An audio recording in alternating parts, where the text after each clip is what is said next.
Call to order meeting of the Finance Committee for March 6, 2025. Please rise for the Pledge of Allegiance. To the flag of the United States of America and to the republic for which it stands, one nation, under God, indivisible, with liberty and justice for all.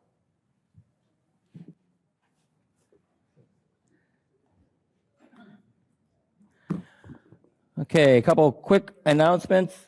They're going to sound very familiar if you've ever watched before.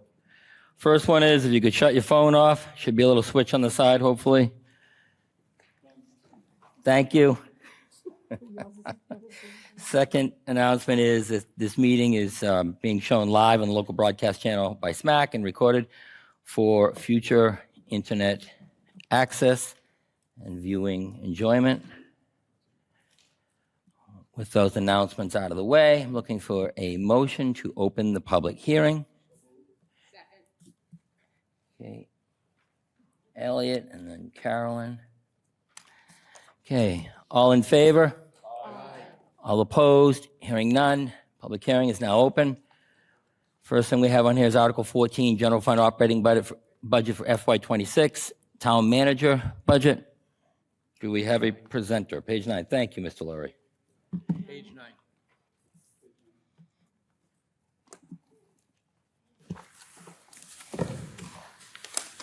Mr. Chairman, through you, I'd like to present the town manager's budget with just a few comments, and then I'll take whatever questions the Finance Committee has. A couple of minor but strategic changes pursuant to our consolidation plan. Our replacement for the second staff person in the manager's selectman's office will be replaced by a person who will do two jobs. The first one being the traditional job in the selectman's office, the second one being replacing a full-time person in the procurement office. So that allows us to reduce headcount by another FTE, consistent with our plan. The second thing is we've added a communications coordinator. If you remember when we were doing the FY25 budget, that was an issue of great debate and great concern. Being 6 months into it now, I can tell you that it has proven to be a good investment. The coordination of information to the citizens of the town has been increased and improved significantly, and I get that feedback all the time. Last thing I'll point out on this, and she was budgeted, by the way, for last fiscal year for only 8 months. We've transferred the internal auditor that was in the town manager's budget. We've transferred that line item, that money, not the position, into the accounting office, and that has allowed us to have a second town accountant without adding the expense of a second town accountant. And that has allowed Elizabeth to do the forensic accounting for the past year, and has allowed the two other accountants who are certified municipal accountants to create the systems and the standard operating procedures that will ensure that our balance sheet never is in the condition that it is founded in. So those are the highlights of the town manager's position. And if you have any questions, Mr. Chairman, or members of the committee have any questions, I'd be happy to answer them. Thank you very much for that, Mr. Coulter. Do we have any questions from the committee on Town Manager Budget, part of Article 14, General Fund Operating Budget? Could I just start with a point of order on something, Vaughn, if that's okay? It's just a quick thing. I just found a discrepancy. It doesn't make sense to me. Part of the Town Manager Budget? Yeah. right, thank you. There's an item on department notes. Number 4 is for one additional user, communications coordinator, but on the second page under expenses, number 4 is for telephone. Is that a mistake, or is there actually a connection between a user and a telephone? So the increase to the cell phones is for that communications coordinator. Oh, it's who it's for? Yes, it Okay, is. thank you. Certainly. All right, thank you for that clarification, Mr. Coulter. Thank you, Mr. Lurie, for the question to help us with the clarification. Do we have any other questions from the That committee? was helpful. Arnie?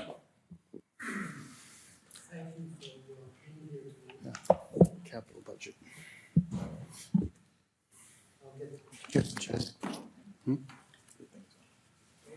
Push Push your button. It is. Take another one then. Can you hear me now? Yes. Okay. If you have feedback, let me know. Okay. Could you define what an equal opportunity consultant is? We don't have an equal opportunity consultant. That's a line item that the select board voted to place in the budget to deal with what has been previously called DEI. It is now, and you'll hear it at a presentation at town meeting, called the Stoughton Equal Opportunity Organization. And the money that's in there for consultants would be for speakers, for lecturers, for programming, for events that are conducted throughout Stoughton. I'll just say one quick word on that. I know, I recognize that DEI is a bad term right now. It's been made to be very unfashionable, very unpopular in our national discourse. But if you take the three words alone, given the demographic makeup of our community, it's really hard to disagree with diversity, equity for our citizens, and inclusion for everybody, whether they're black, white, red, green, men, women, handicapped, not handicapped. So the program is led by Selectwoman Roberts, and she's trying to conduct programs that make Stoughton a friendlier and more welcome place to live, work, and play. And so that's what that line item is for. Thank you very much for that. Do we have any? I haven't finished. Okay, you have a follow-up Could question? you give me some examples of the type of speakers you're going to bring in, please? For those who attended Martin Luther King Day or Juneteenth, there were speakers at both of those events, some renowned speakers that spoke about the importance of integration and fairness and equity and community, both at the Juneteenth and at the Martin Luther King Day. There are events that are hosted in this room of speakers who will speak on the difficult issues facing our society right now that have been well attended. There's been events held at the library for the same thing with speakers that are paid speakers. And again, I don't want to overplay it or underplay it. It's an amount of money that's spent on trying to bring the community together. Like you often say, and other colleagues say, it's all about the citizens, right? The taxpayers. The way you deal with that is making community a more welcoming place for everybody, not just those of us in government. So it's a program to continue to perpetuate inclusion. That's what it's about. Can you define the difference between equity and equality? Sure. The term equity as it relates to DEI Yes. has been tarnished. And I don't know why. I don't know how anybody in this country can oppose equity, fairness, inclusion. I don't know who's opposed to the inclusion of all of our citizens. I'm just being very straight right now. The term DEI has been tarnished. The mission of DEI, and it's been tarnished, I believe, by Democrats. They overplayed it. But the concept and the mission of Stoughton Equal Opportunity is something I support fully. Are you aware of the I court feel like it's rule? a deposition, sir. I was just going to thank you for that. We really don't want to get too far down the Yeah, road this on is DEI with just a different name. I'm sorry. We want to stick to the budget. If you have a question on this budget, then that would be great. We have any other questions on the town manager budget? Linda? Hi, good evening. Just under dues and subscriptions, MMA training, what's going on at the town hall? We got some MMA training going on, like boxing and we got a little MMA going on? What did I miss out on? It's Linda, it's the annual Mass Municipal Association convention. And there is some of that at the convention, it seems. So it was under budgeted, sorry. It was under budgeted last year. It's simply that the prices are going up. And to the gentleman's question before, MMA is all about speakers, and the speakers' rates have gone up. Everything to do with MMA has doubled. And you'll see throughout the budget, everything to do with subscriptions, whether it's at the police department or in engineering. I don't know if it's supply chain or just inflation, but the prices are up by 20, 30, 40%. Thank you. All right, thank you. We have any other questions on this? Lisa? Hi, I'd also like to pick up on the equal opportunity consultant. In terms of inclusiveness, I'm finding that the taxpayers are taking objection to this line item because many taxpayers do not feel included in this town, and that there is a one-sided viewpoint that is pushed down the taxpayers' throats. On the other hand, given the tightness and distress that our budget is under in the fact that we're asking taxpayers to do a debt exclusion, I feel this line item can be eliminated. Thank you. Thank you very much for that. Any other comments or questions? Carolyn, you have a question on this? I just have a comment. I just want to say I think that the $30,000 arguing over whether or not which members of the community should or should not be included or considered included doesn't look good for any of us. We want all of our members to feel included. I happen to have gone to the Juneteenth event, and there was some nice music. There was different activities going on. I found it, educational and entertaining and not politically motivated in any way. I think anything that we can do to bring community together, some people get involved in the community through government, other people get involved through music, other people get involved through businesses. There's a lot of businesses coming into town that serve a variety of people in the community, not just the people sitting at this table. And they're not going to stay if they don't feel welcome, and if we don't have a community that welcomes all these businesses. And we want more revenue from our businesses, so I think things that we do to help build those connections is going to benefit all of us in the long run. Thank you very much for that. Any other questions? Jonna?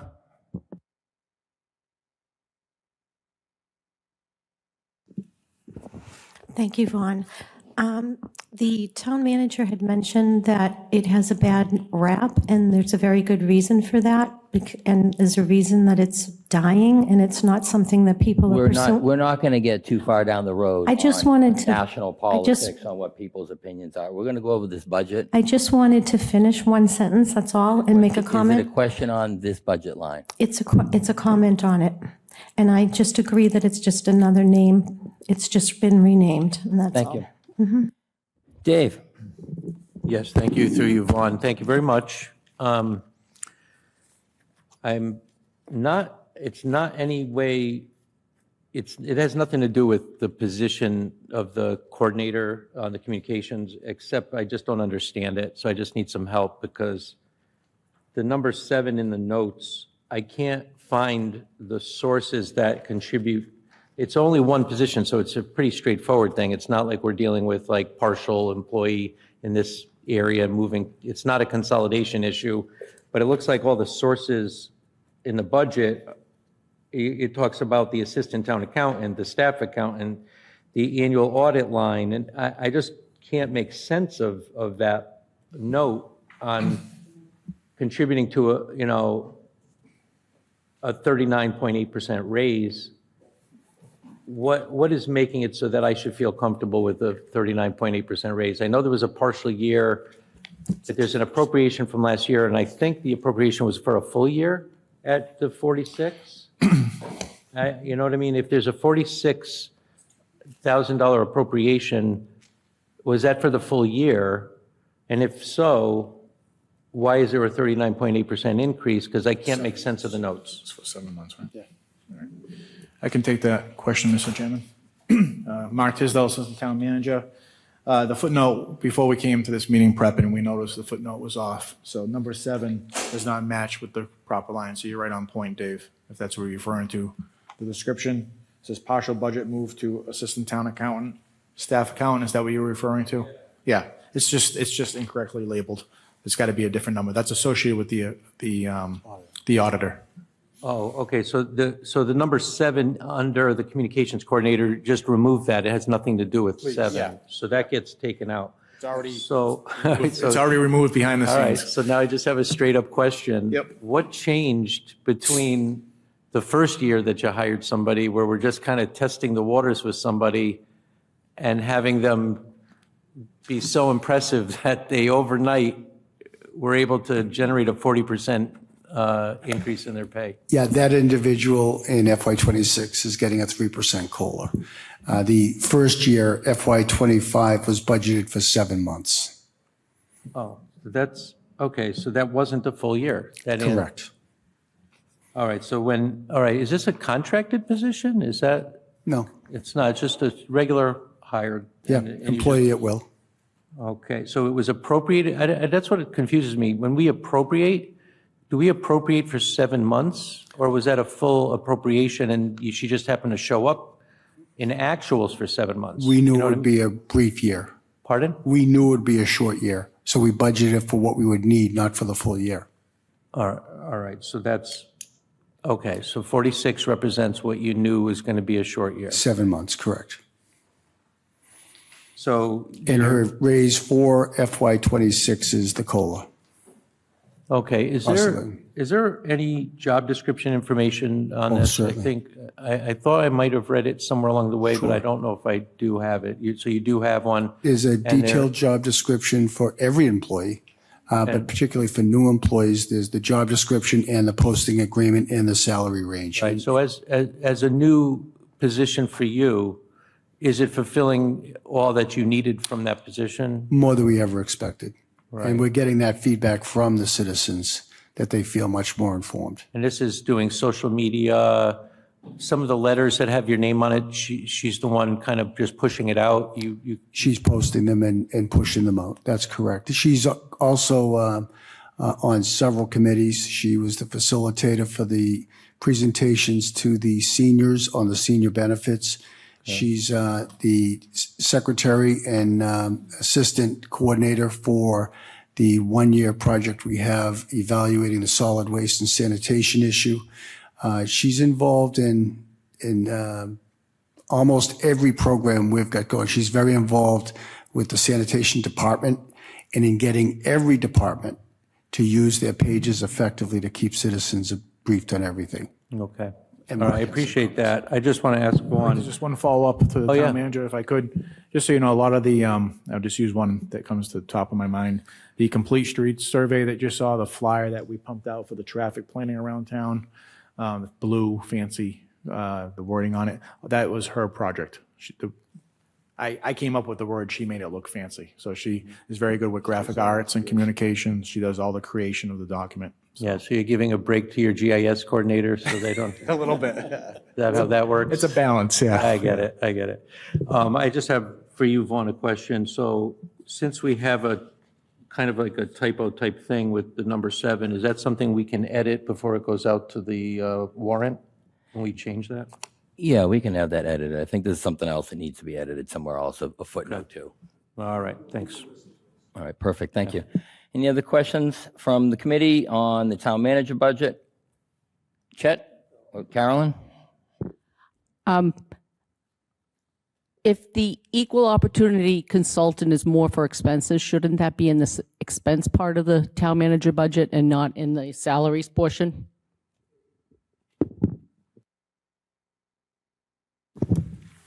I will absolutely agree with that, as the coding on the account number is a 5.3 and not a 5.1. So we will move that out of the personnel line, which it had been, and previously move that to an expense category on this sheet. Thank you, Carol. All right, thank you for that. Any questions? Chet, you have a question on this? Thank you, Mr. Chairman. Town Manager, I have to bring this up. I know there's a good reason for it, but I'm going to bring it up anyways. the assistant town manager stipend, 3.4%. Explain that, please.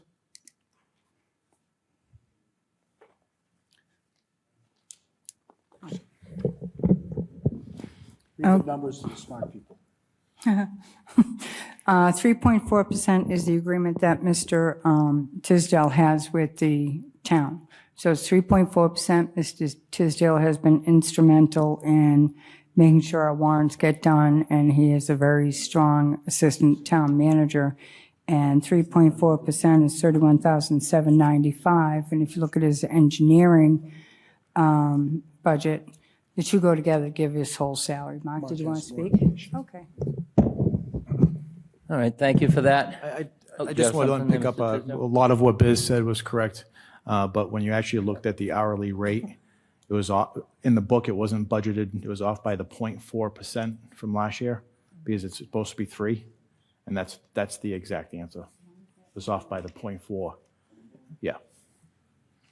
All right, thank you for that. Any other questions on the town manager budget? Lisa? So just as a follow-up, in general, given the goal of attempting to control the ever more increasing of our budget, that we could eliminate almost $94,000 by eliminating the communication coordinator and the equal opportunity or DEI position. I mean, there are merits for and against these positions, and while we would all like every kind of service under the sun, I think we have to have an eye toward control spending, especially when there is an attempt to tax the taxpayer with debt exclusions. Thank you. Thank you for that. Arnie, did you have a question? Or no? Hi. Got a question. Could you define what the consulting fee is for? I'd appreciate that. Which consulting fee? I think we just spent 5 minutes on that. Did we cover the consulting expenses. fee? Oh, thank you. Yes, that's for things that we don't anticipate right now. It could be appraisals on property we're buying or selling. It could be a consultant that we needed last year, an accountant that we had to have them stand in after Mr. Rowe leaves. What we don't know is where the hole will be in the upcoming year. What we do know is there are always holes that we need to plug with consultants. Okay. All right, thank you for that. Mr. Chairman, I'd like to respond, if I may, to the previous speaker with respect to people we could cut. It sounds a lot like Doge. The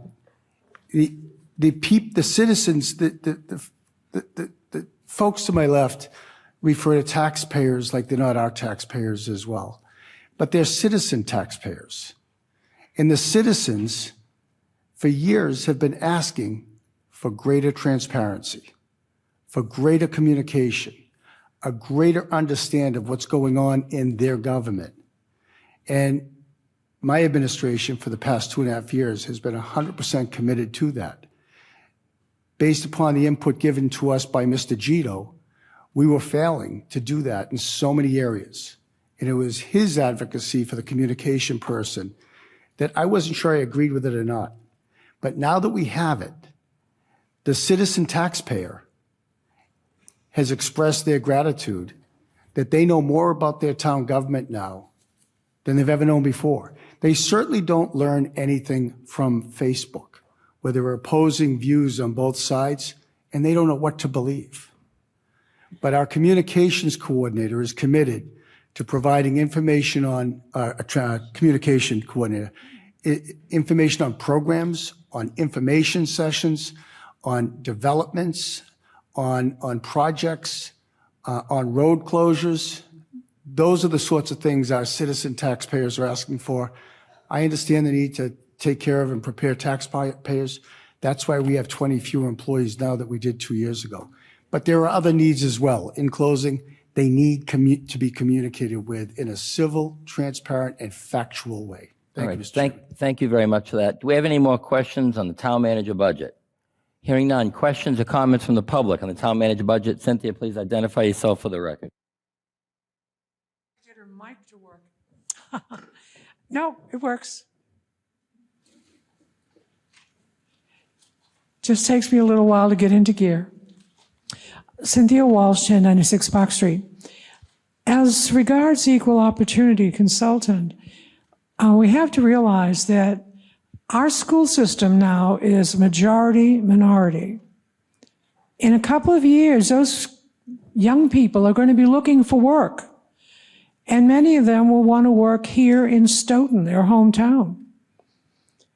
But the people that hire them, for the most part, don't look like them because there's a generational gap there.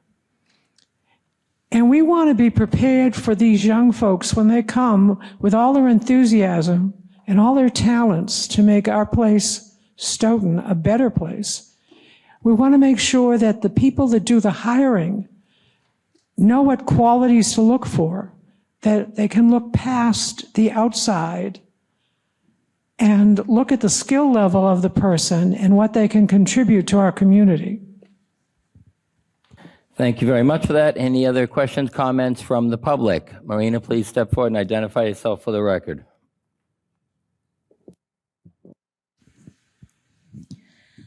Thank you. Good evening. Marina Ryan, 72 Copperwood. Just wanted to let you know from myself and on behalf of others, public is watching FinCom very closely. Taxpayers paying attention. I wanted to say thank you to those who stand up for the taxpayers, trying to save every penny. It's been difficult for all of us in this inflation, like I said last time. So I would encourage the others to, can you hear me? I would encourage the others to stand up for the taxpayers. We've also noticed a lot of censorship that is preventing from members of the FinCom to, express the, outraged how much money the town has been spending uncontrollably. We did notice that the town is on a spending spree, asking for new hires, increasing salaries annually, expanding, asking for more. The private sector put everything on hold. There is no hiring, there is no expanding, there is no bonuses. We all work very hard. We all deserve increases, but we can't have it in this inflation. But town disregarding this situation and putting all the residents, we're beggars, we're under poverty.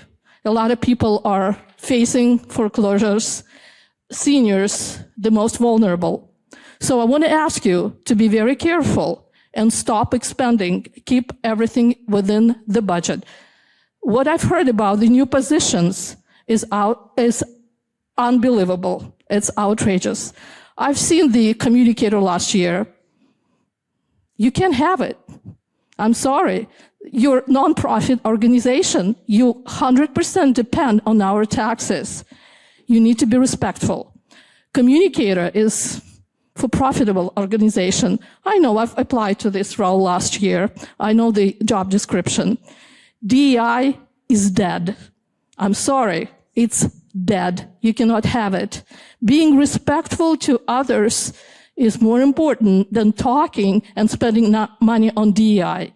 One more thing. We need to kick illegals out. This will free the taxes for us. Thank you very much. Thank you very much. Any other questions, comments from the public? Hearing none. Next item on the agenda, Human Resources Budget, page 20, part of Article 14, General Fund Operating Budget. Mr. Chair, were we going to take them out of order, or did you change mind? Yeah, we'll go out of order. Let's go to the Select Board, page 8. Thank you. Next item, Select Board, page 8. Yeah, I think it's on page 8. Page 8, correct.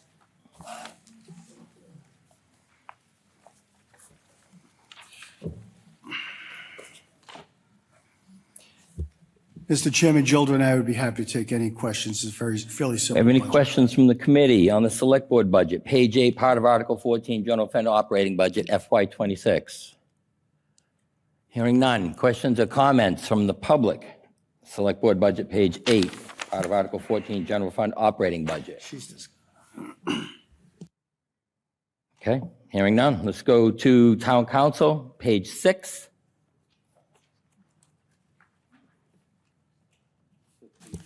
Page 6, Town Council, yeah. Mr. Chairman, just a brief summary on this. We've got 3 primary town councils. 2 of them charge by the hour. 1 of them charges a lump sum.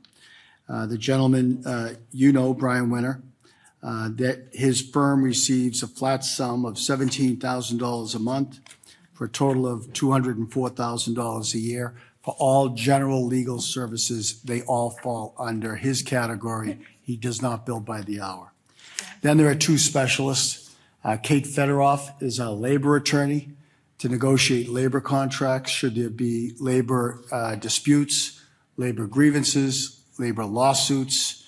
Ms. Federoff charges $195 an hour. Then we've got a labor counsel, Jack Dolan, on more simple issues that don't require us to pay $195 an hour. We hire Jack Dolan, and it's primarily to provide investigatory and termination documents. If there's an employee that has been charged with something very serious like theft, Mr. Dolan would bring us through the process where the investigation would be conducted. Mr. Coulter, could I just interrupt you for Sure. 1 second? Mr. Laurie, did you have something you wanted to say?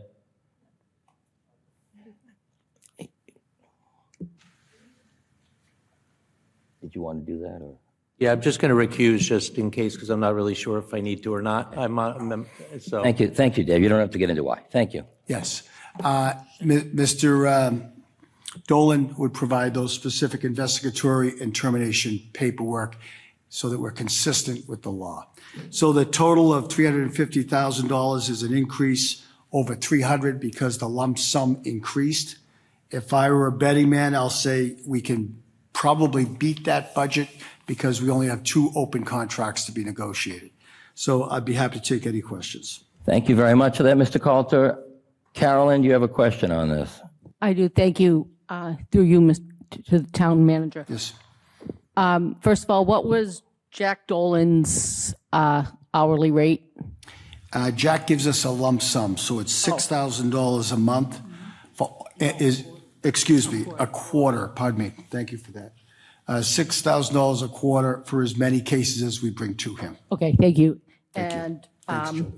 what are the 2 open contracts that you have ongoing for next year? There's 1 open contract, which is DPW, water and sewer, but there are 2 that have not been funded yet because although we've reached agreement, they have not been ratified by town meeting. So there's no more legal work to do on them. There's legal work only required on the DPW. So provided that, and those 2 contracts that need to be ratified on the warrant for this. Yes, ma'am. So provided that the only one outstanding will be DPW. DPW, water, sewer. It's the same union. Okay, thank you. Thank you. All right, thank you very much for that, Carolyn. Lisa, you have a question? Hi, so I was listening to the Select Board recently with regard to the legal fees going on with the SMAC studio, and where do we find out how much taxpayer dollars is going to interfere with free speech? We don't want to get into the specifics on how things are actually spent. I don't even know we would have an answer to that. There's a simple answer, sir, if you'd like me to answer it. The answer is 0. That's in the lump sum. Thank you. All right, do we have any other questions on the town council budget, part of Article 14, General Fund Operating Budget for FY26? Hearing none, questions or comments from the public on the town council budget, part of Article 14, General Fund Operating Budget for FY26? Hearing none, we will go to the next item on the agenda, which is, we're going to jump down to town-wide insurance, which is on page 74. And Dave, welcome back. Thank you, Vaughn. Yes, page 74.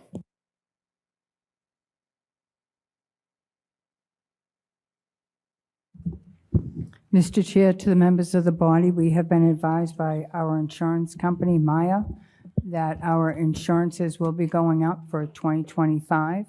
It's an estimated, I believe we have it in for 7.5%, and we feel as though that is sufficient to cover all of our insurances. Like every other position in the country, insurances are growing in leaps and bounds. So we just need to make sure that we're covered appropriately.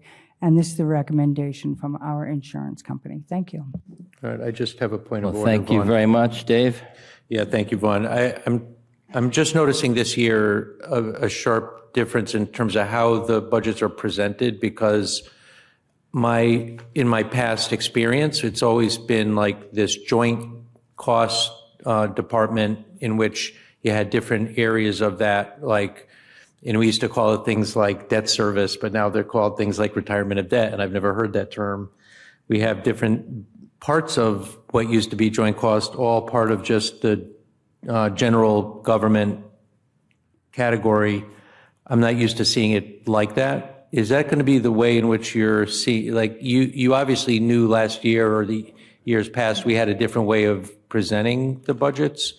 Is this what we should be getting used to? I'm just trying to get an understanding as to. This is exactly what you're going to be getting used to, because requirements by the Department of Revenue is that each category has to be separated. So on your summary page, which I believe is on page 4 of your packets, you will see the summary, which is general operating budgets, and then below that, you will see retirement of debt, benefits, insurances, and that's all part of shared costs. So it's the same presentation, it's just a little bit different. Some of the figures change from the category because we have to follow DOR rules, and everything is separated by a department number, and that's why you will see these changes. Yeah, I think in the past, I just want to comment on it, is that because there was that way of splitting, we had the municipal and the school, and it was easier to just sum the total of all joint costs and look at how the break was between who's sharing what part of the cost. If I can, if you'll please refer to page 4, you will see where your summary is. You have the general fund operating budgets, which include all departments. The second section is the total shared expenses. You will find it highlighted in blue. The total shared expenses for 2026 are estimated to be at $38,671,452.93. Thank you.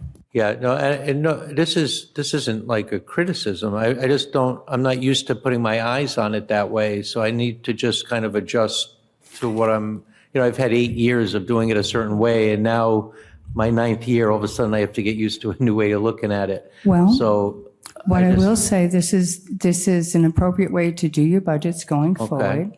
And your original question was, is this the way it will be going forward? And the answer is yes. Yes. Well, thank you very much for that. Do we have any other questions from the committee on townwide insurance budget, part of Article 14, general fund operating budget? Hearing none.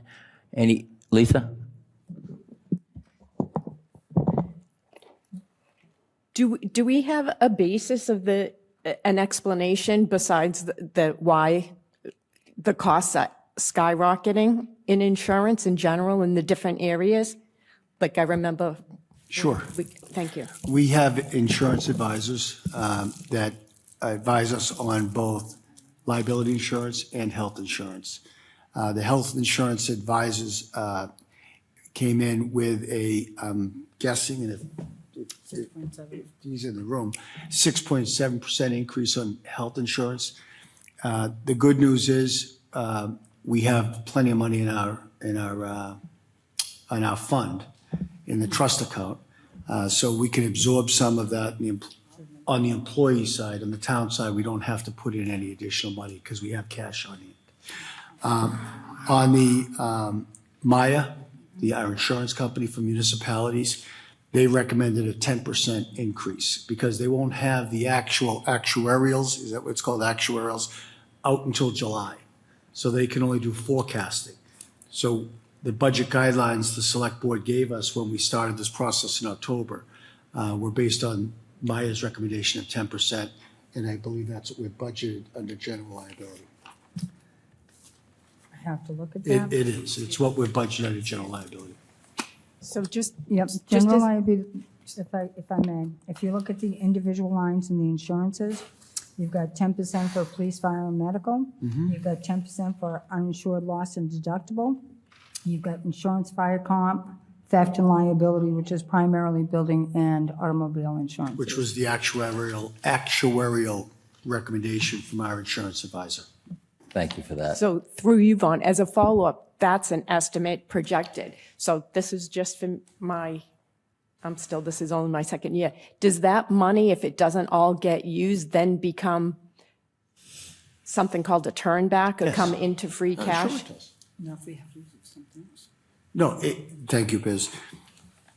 Unless it is transferred in May and June to cover a deficit in another department, it's a 100% turn back for whatever's left over. So just for my clarification, so if it's not used, does it come into the general fund and then? I'll take care of this. If you want to. Sure. Any turnbacks or funding that is not used in the general fund resorts back to the general fund. It closes out to what's called undesignated fund balance, which is extremely important that we have a high undesignated fund balance going forward. So money doesn't go anyplace else. It stays within the fund that it was voted. General fund, enterprise funds, it's all the same. We do not take money from one and give it to the other. I want to be very clear about that. Thank you very much for that. Arnie, you have a question? Hi. I just got a question concerning the estimates that were made for this. What is, I don't have an answer, this is more curiosity than anything else. When they make an estimate, what is the historical plus or minus tolerance that they've had on it? So in other words, sometimes do they overestimate it or underestimate it? And historically, what is that? Well, it is an estimate, but it's not a swag. It's not a silly wild guess. They base it upon data, actual claims. For instance, we had $1 million claim on this building 2 years ago. We're very fortunate when you're in Maya, that claim is divided between 300 communities. So we don't get a spike.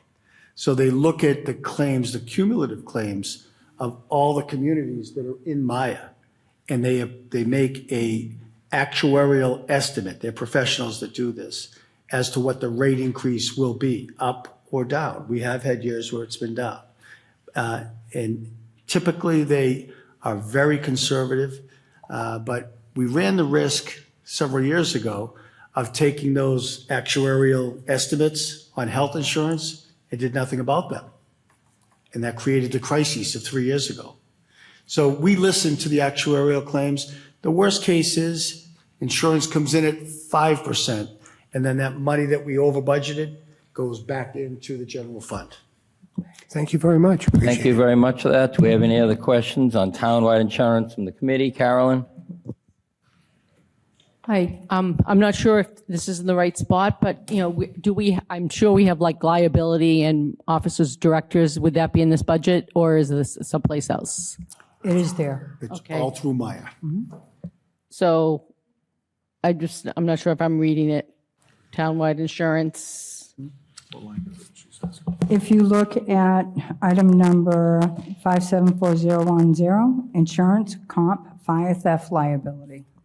General liability. Thank you. You're welcome.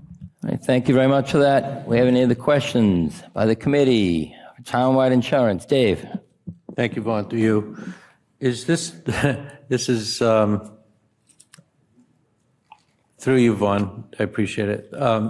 Is this the category that when you have people in the town who need insurance, but what we offer them the ability to take money to stay with a different plan outside of our insurance? Is this the impacted department that if you said, hey, we'd prefer you to, we'd give you a bonus, a tip, some kind of a stipend to be able to move to another insurance? Is this the correct? That plays a role in our fund, in our insurance fund, cash on hand. And the reason we have so much cash on hand, we have some 30 fewer members than we had 3 years It's ago. 30. You just said 30? I was going to ask that next. There's some 30 fewer members 30, okay. than when we had the crises 3 years ago. And the way the program works is we will incent people to leave our program, not to stay out of our program. If a new employee doesn't sign up, we don't give them $6,000. But if they're in the program and they choose to exit the program and go on their spouse's program, they get $6,000. And is that a one-time? No, it's annually. Annually, you And give a that recurring? That saves us about $15,000 per employee. So it's a huge, it's what gave us, it's that one action that gave us all the cash we have in the revolving fund, the trust fund right now, and decreased the amount of people that are in our program. Because we're self-funded, we're a self-insured organization. It's turned our solvency of our program upside down overnight. Is the source for giving those incentives just a general fund payment, just straight up, it has no, that stays within this department? How do you structure the incentive?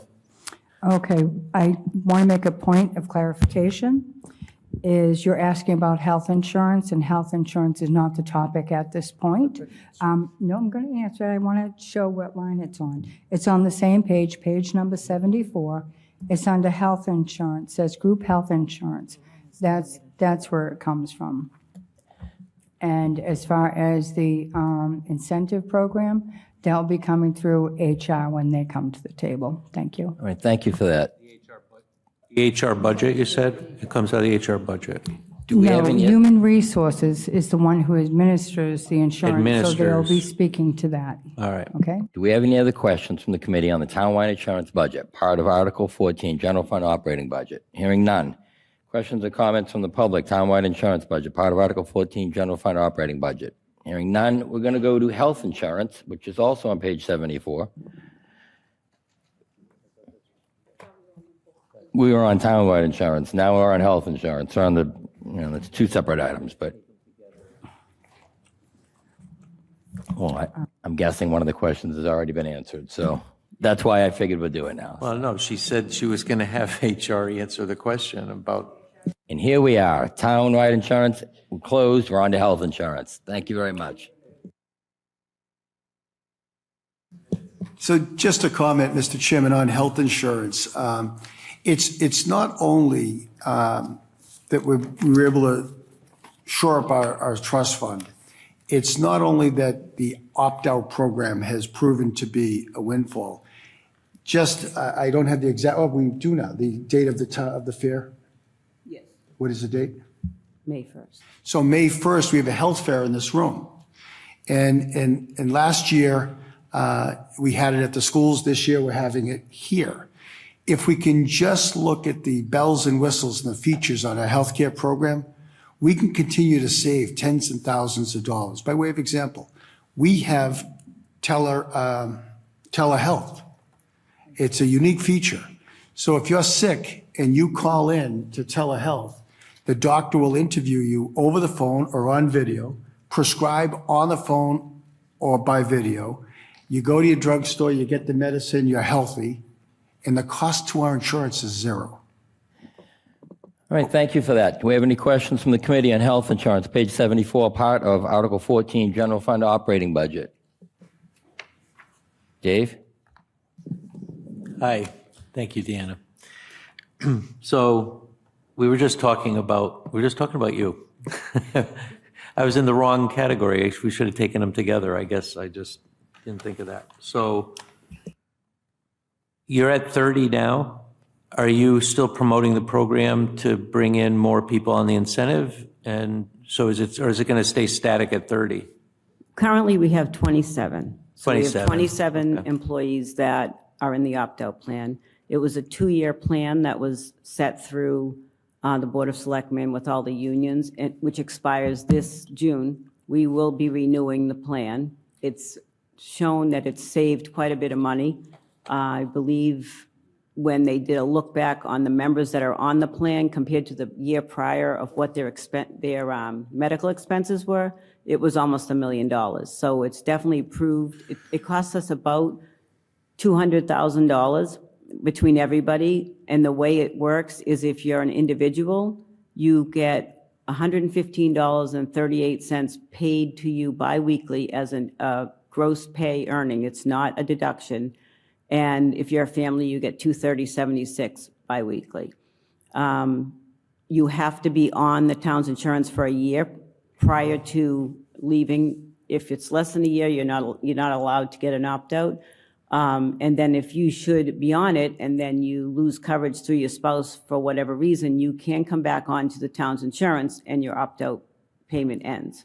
So we purposely do it on a biweekly basis so that it's not upfront. We don't want to pay someone something upfront and then finding out that they have to come back on our plan. So if I understand, then it's a 2-year program that has to be renewed, or is it every year and we just happen to be going to our third renewal? No, it's it was originally written for 2 years, so it expires this June. So we will be going to the select board to extend it probably for another 2 years. For two at a time? Most likely, yes. And I guess my question is as you come up to a renewal, do you have any information that supports that you're going to maintain that 27? You're not going to see a drop off because people are like, you know what, I was kind of better off with the town insurance than what I tried to do with my other program. Do you see any fluctuation with?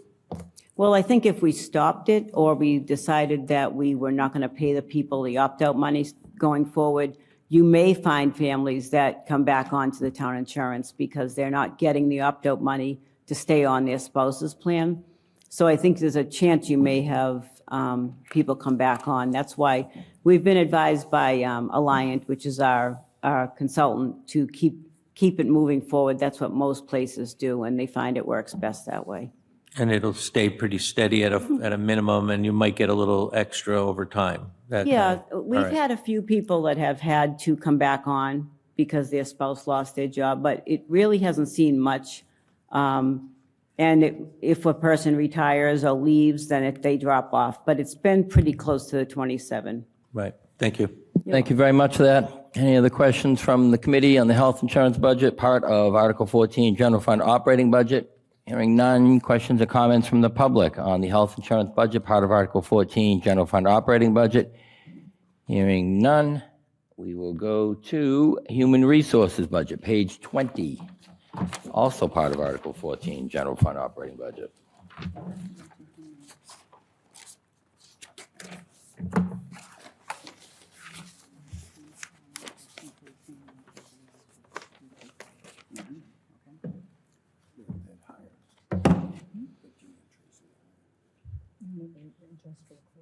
Mr. Chairman, through you to the members, my name is Deanna Chatsko, for anyone that doesn't know me. I am the HR director. I've been in this role for the past 7 years, and I've been employed by the town for 36 years. I would like to give you a little bit of an update on our budget and then any questions at the end. We've recently welcomed a new employee, Erica Wilson. She's our office assistant. So if you happen to be in town hall, please feel free to come by and introduce yourself. A few points within the budget that maybe to try to sway on the questions is we have a reserve fund line item of $90,000. This is for pending negotiations for the library and the DPW contract. The library contract is ratified, and it will be going to the Springtown meeting along with the Thea contract. And those two do come up a little later in the meeting. Thea is built within the budget, so there'll be no funding at all need to be moved for that. The library money will be part of this $90,000. The remaining money will be for the DPW and water sewer. As the town manager has promised to the finance committee, he will not bring any contract to the Springtown meeting that was not ratified by December 31st. we still need to have the funding for the DPW, because if we should come to a deal with them and there's a fall town meeting, it would come to fall town meeting and then the employees would get paid using this money in fiscal '26. We would move it out. As far as I know there's another line item in here, I believe it was discussed last night for the wellness coordinator. It's been moved into HR. And the expenses, you'll see a few of the expense lines have just bumped up a little bit just due to having another employee.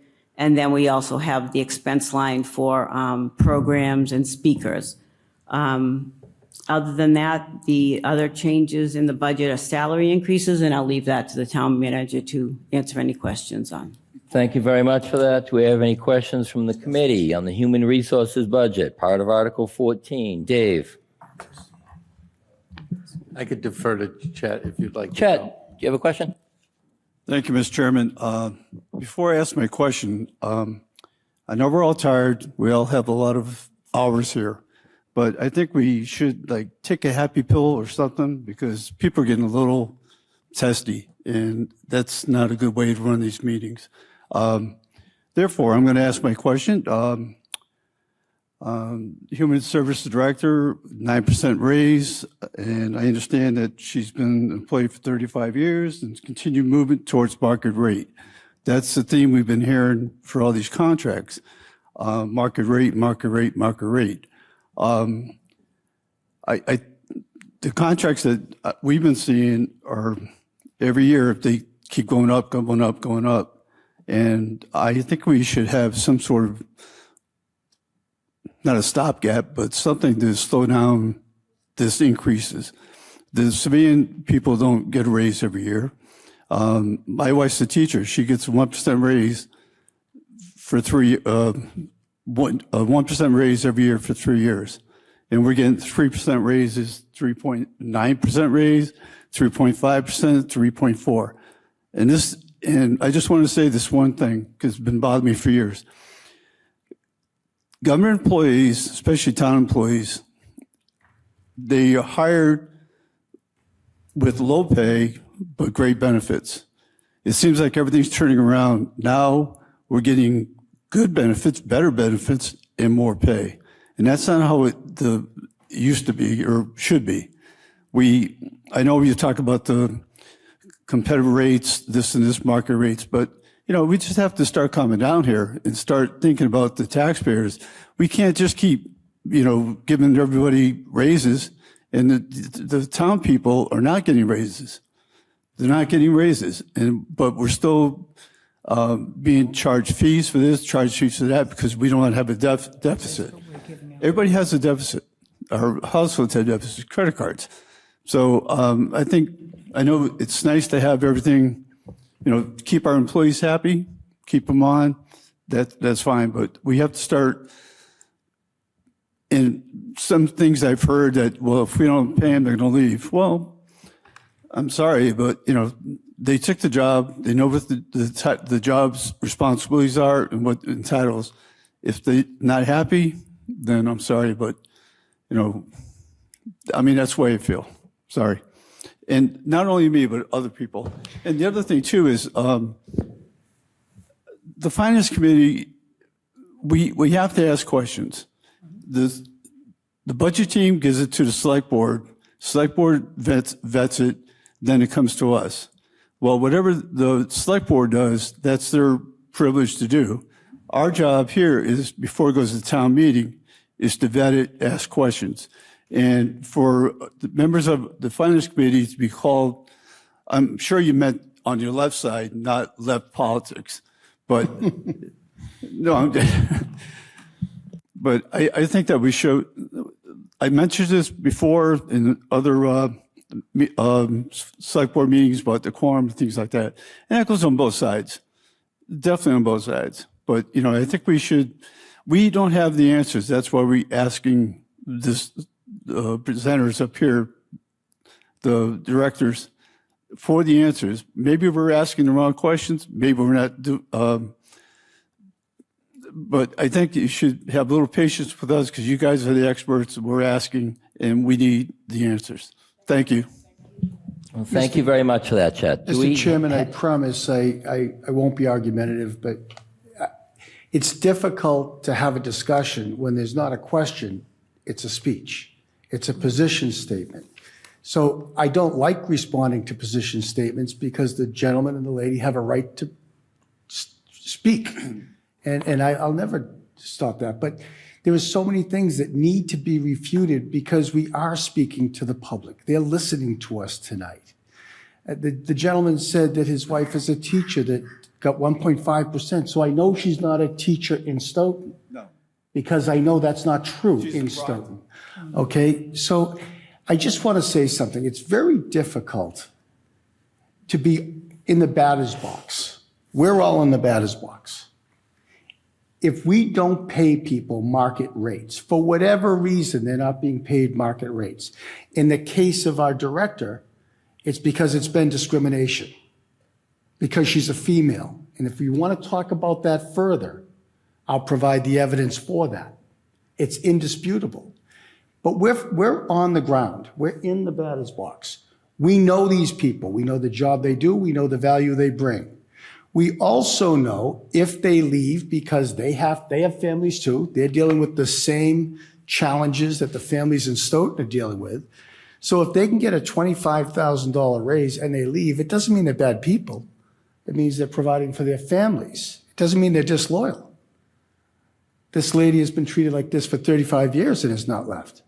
But the bottom line is, when we replace them, you've got in your book the market analysis, the market comps for this position. If we're going to hire a person with the labor relations, the experience in the 35 years, we're going to be paying $30,000 to $40,000 more than we're asking from you in this budget. That is a market reality. That's a fact. Massachusetts has got the highest salary per person, the highest average salary of any other state in the country. Our employees, like our taxpayers, are suffering from inflation, out of control cost, out of control everything. They have to make a living. So although they may love this town, if we can't pay them at least at market, then they have to go somewhere to provide for their families. And we're going to end up replacing them with a less experienced person and for more money. The main point here, we advertised for 3.5 months for a town clerk, kept increasing the rate and got no applicants. No applicants. We're $40,000 under market. Now, thank God we have somebody internally that accepted it for well below market. So again, I'll close by saying we're in the war. We're in the batter's box. We're not dealing in theory or opinion. We're dealing in reality. And if we're not competitive, we will not have a staff. You're going to hear later from assessing and accounting. If we didn't recruit the quality people still at below market values, we would not be in the financial position we're in today, which I would argue is probably in the top 10% of cities and towns in Massachusetts. That is the reality. I so respect the opinions of the Finance Committee. I was a Finance Committee member. But I'd invite you to come into the office and go through each case individually and see if you still feel the same way when you're dealing with the same data. So we're not disagreeing with you. We'd love to have an open discussion, but there doesn't appear to be questions at the end of the speeches. Thank you, Mr. Chairman. Thank you very much for that. Do we have any questions from the committee on the Human Resources budget? Lauren, do you have a question on Human Resources budget, page 20? I would like to ask clarification from you on something. Okay. Okay. So I'm new also on the Finance Committee, I think I'm on my second year. It's on. It's on. Can you hear me? So they have a budget, correct? So if they're within the budget, I don't understand the problem everybody is having. I understand we're supposed to do line items and check all that out and make sure things are accurate. But if they're within their budget and they've combined positions and everything, and they've done certain things to get to a certain point, I don't understand where all this is coming from. Well, this is just an opportunity for Finance Committee members to collect information and ask questions to better understand.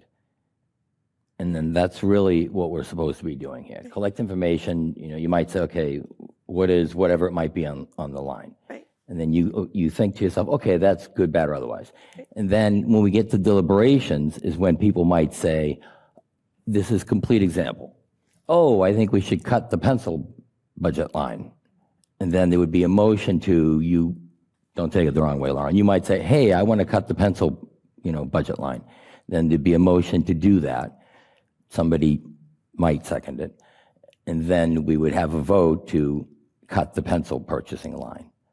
I don't know if there's actually a pencil line in here. Hopefully there's not. I would hate to create any bias There's against. just a lot of sharp pencils. I would hate to create bias against pencils because I use pencils all the time. So that's what's supposed to be happening here. We're supposed to be asking questions to understand the budget in order to later on, during deliberation, to say, hey, I really don't like pencils. I think they're unfair to pens or whatever the argument may be, or we spend too much on pencils, whatever it might be. Then you'd make a motion. So we really shouldn't be getting into these long, drawn-out speeches of what we think of pencils. We should be asking questions about how many pencils are purchased. That you're correct. This is the time to ask questions. But thank you very much for the question. Do you have a question on this budget, Lauren? No, I don't, but I do have a comment again. I went to the session with Biz, Tom, and Mark, and it was extremely helpful to me understanding everything. So I recommend people doing that. Thank you very much for that. Do we have any questions from the committee to better understand the budget of the Human Resources budget, part of Article 14? Lisa. Hi. So in general, to ask the question, I think the question is, while recognizing your position in what you just said, is that you're trying to do the best you can for your town employees. As a FinCom member, I'm asking if we can meet somewhere in the middle, that these raises aren't so high, given all the other pressures on not only the budget, but debt exclusion and the capital plan that's upcoming. So that would be the question. Mr. Chairman, our priorities about employees and taxpayers are not mutually exclusive. They're one and the same. If we have a strong town government, we'll have a community well served. I want to remind the member that our budget is about 3.5. It came in under the guidance provided by the policymakers of 3.8. And again, we do so by consolidating positions and having fewer positions, 18 to 19 fewer positions than we did only 2 years ago. So we started this process in October. You folks started this process a week ago. We have been analyzing this budget at a granular level for almost 5 months. We have driven the cost down and demonstrated it to the policymakers and trying to demonstrate it to this esteemed committee. It's not either or. It's not taxpayers or town government. It's not taxes or service. Our charge is every one of those priorities. We're not a single mission policy, budget committee. Thank you very much for that. Do we have any? Excuse me, Vaughn, just as a quick follow-up to that. Is it a question regarding this budget? Yes. Thank you. It's the overall budget as well, is that we haven't seen that. There's too much of the discussions happening behind the scenes and not in the public, and that's where the concern is also coming from. So if we could have that, it would be, probably the question wouldn't be so much to you as to the chair. Thank you. Thank you very much. Heidi, you have a question on the Human Resources budget, page 20, Article 14. Yeah, through you, I have a question. I remember the previous town manager went through and adjusted all of the salaries for all of the employees, and then did cost of living adjustments and made sure that we were competitive. Are we still in that transition, or have we gone over that heap? Have we plateaued, and are we like on schedule, or where are we with that? Because I know it was a few years ago, because you've been here for at least 2 town meetings. Yes, So 3, actually. 3, okay. So I'm just wondering, like, where are we in that trajectory, and are we on schedule? And give me all the details. Thank you. Thank you, Heidi. We're primarily speaking about exempt employees, or shall I say non-union employees. The union salaries are negotiated through the collective bargaining process. So in my first year, it was clear to me that our managers, because I had just come from another town, a smaller town, that the salaries in Stoughton were significantly smaller. In that same first year, we had a number of people leave that loved working here because they needed to make more money as inflation was skyrocketing. We identified the problem real quickly. We also knew that we couldn't fix the problem in 1 year. So in the first year, maybe a half a dozen people on the management side received adjustments, none of them at the top of the market. We shoot for the mean average in our market analysis. Then in the second year, we chose 6 new ones. In the third year, there's probably 6 or 8, which wraps it up, of people who have not been brought up to market in a long time. And I know I sound like a broken record. It is a financial disaster if people leave because they're being treated unfairly compared to the market. They love it here. We have lots of social events, have a lot of fun. We do a lot of laughter. But if they leave, it will cost us more to replace them because the people coming in have no loyalty to the town of Stoughton. They may come from Sharon. So they have no love for us. They don't stay here. Our employees stay here because they love this place. But the people coming in are like free agents. They're chasing the dollar. And there's no way we'll get a certified clerk, a certified assessor, 3 municipal certified accountants, or a 35-year HR person that has institutional knowledge at what we're paying for them now. And it'll cost us more, and it'll be a budget crisis.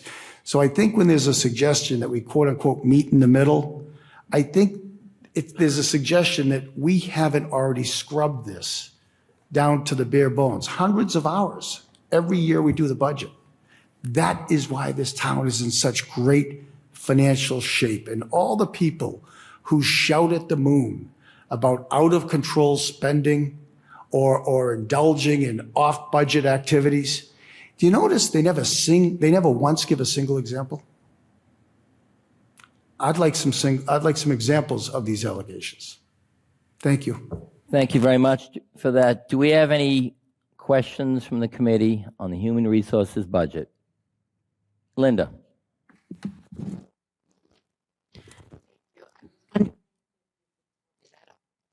Make sure the mic's on. It should be green. Speak nice It and is. loudly so the people at home can hear you. Okay, there we go.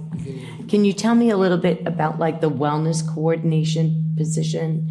It looked like it was moved from fire and police. Can you tell me why it was moved and why? We discussed at length in the previous meeting about Last night, yeah. yes, the value of sorry. wellness, but the reason it was moved, Linda, is we have now expanded the program beyond fire and police to general town employees, and it's having a profound impact.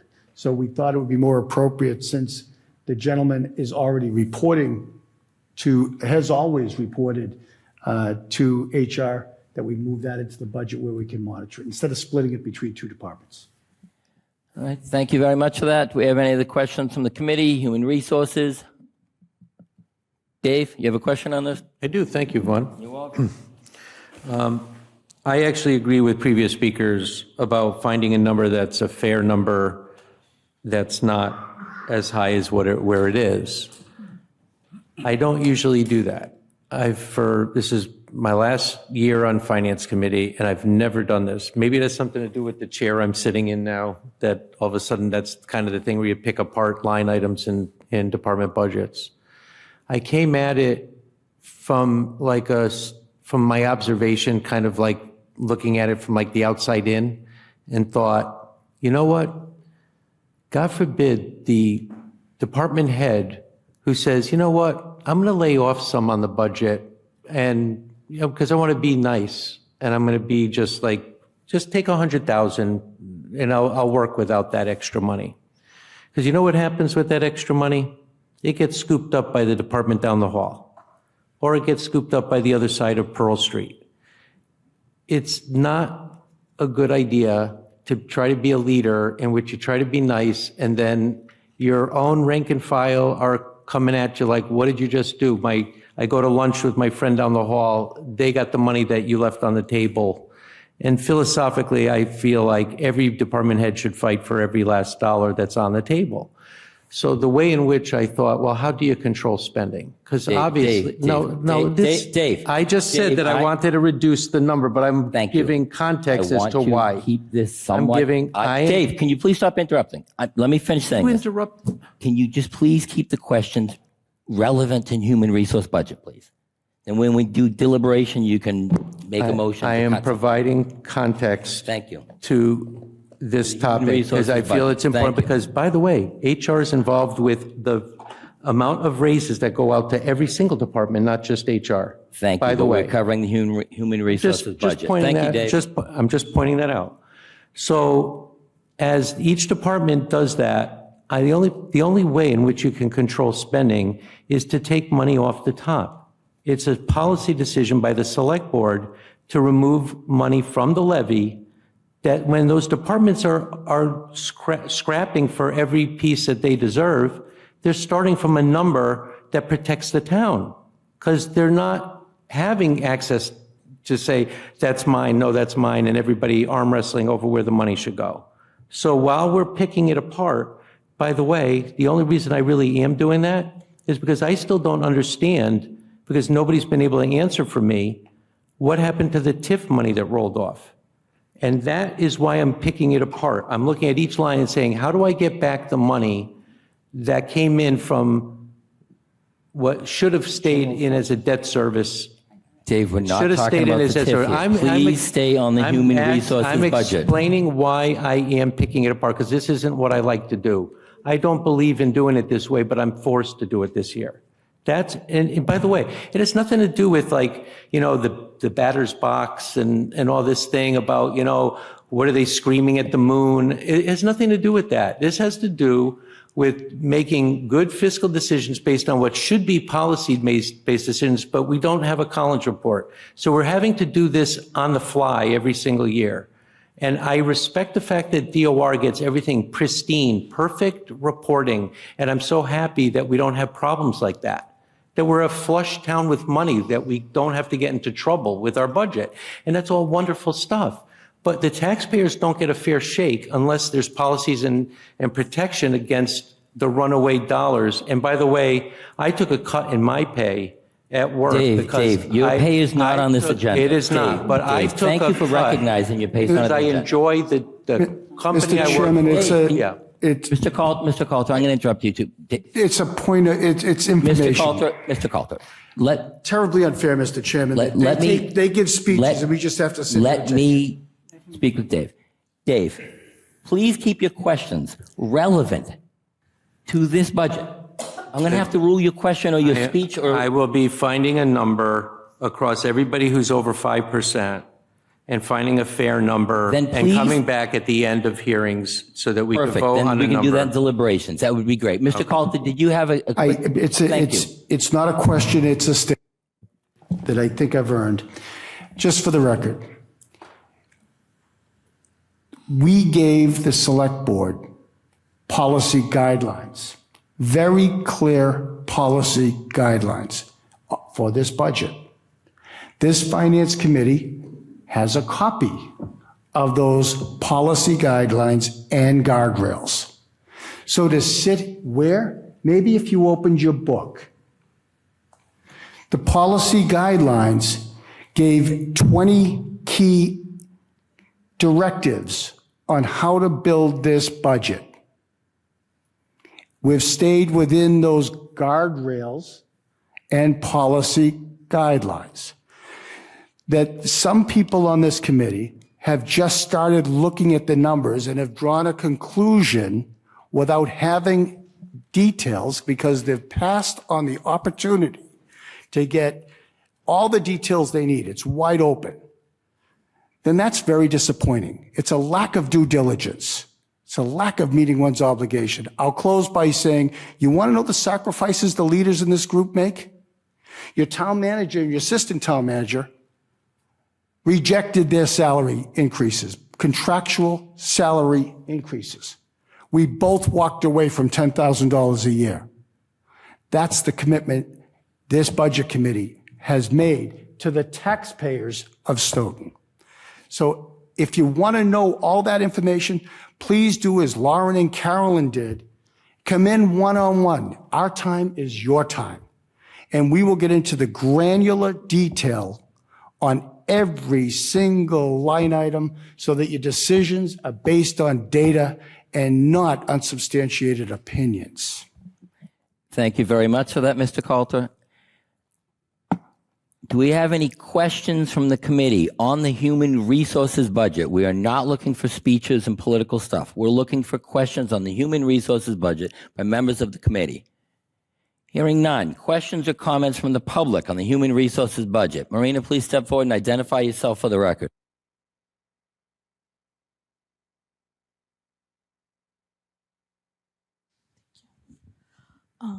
Thank you very much. Marina Ryan, 72 Copperwood. Just wanted to say thank you very much to the Director of Human Resources for being so loyal to Stoughton and doing such a wonderful job and staying within the budget without any, increasing or expansions. I also wanted to say that I'm glad to hear that we're in inflation. And besides that, there is a recession. So during recession, a lot of companies cut their jobs, cut any expenses, any projects, any raises, any bonuses, and a lot of people are being unemployed. And I'm sure we have a lot of people, among our friends, and we've heard about it. So those who still have jobs are happy to have the job with zero increase. Zero bonus, zero nothing. So until the better time comes, until our inflation goes down. And I think it's fair to say to our government, who still wants to increase without understanding or living in a bubble, who is asking to any increases without, understanding that you're spending our money. It's taxpayers' money, and you cannot overspend it.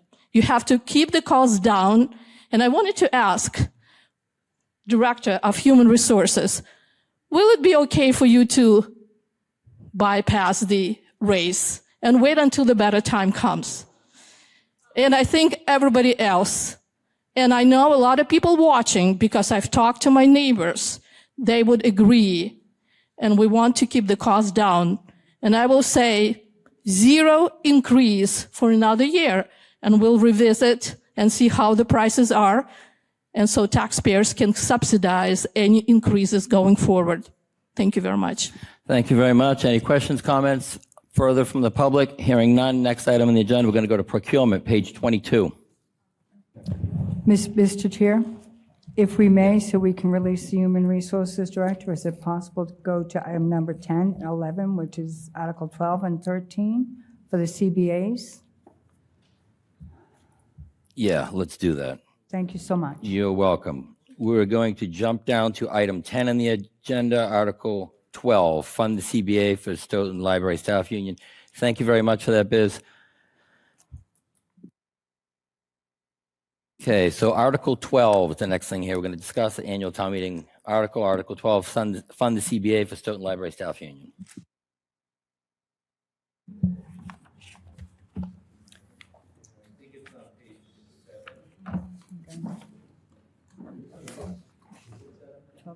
Page 7. Page 7. So on the library CBA, there's no monetary items other than the raises that the employees have in there. They have a salary grid, so it's not a specific percentage, and they would get steps along the grid.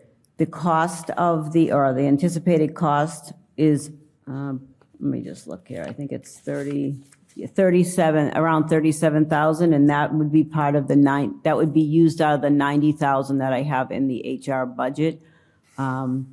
But as far as the rest of it goes, there were really very minor changes to the CBA. Thank you very much for that. Do we have any questions from the committee on Article 12, fund the CBA for fund the CBA for the Stoughton Library Staff Union, Article 12. Chet. Thank you, Mr. Vaughn. Remember last night I spoke about the library, about the 40% increase? Okay, then is this one here, remember I asked about if it's on the budget for 26, and I thought I heard you said no. Is that correct? That is correct. So this is like a new contract and a new. This is a new CBA that will be going to the Springtown meeting. Okay. And the cost of it would be $37,000, and that would be taken, once town meeting ends, the finance director will move that money into the specific line items that it needs to be. The remaining amount will stay, which would be approximately $60,000. That will stay in that line item, and if we sign with the DPW, that same thing will happen. If not, I assume it just would be a turn back at the end of the year. Okay, so the 10% raises that the pages and the aides are getting, that's going to come out of that 90,000? Is that correct? Yes, that is Okay. included. All right, thank you. You're I just welcome. wanted to clarify that between last night and tonight. Thank you.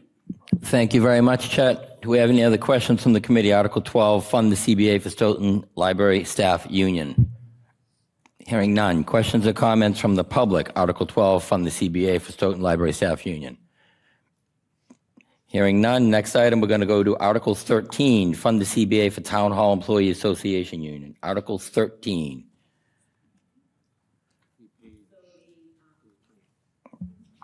It's page 8, if anybody wants to know.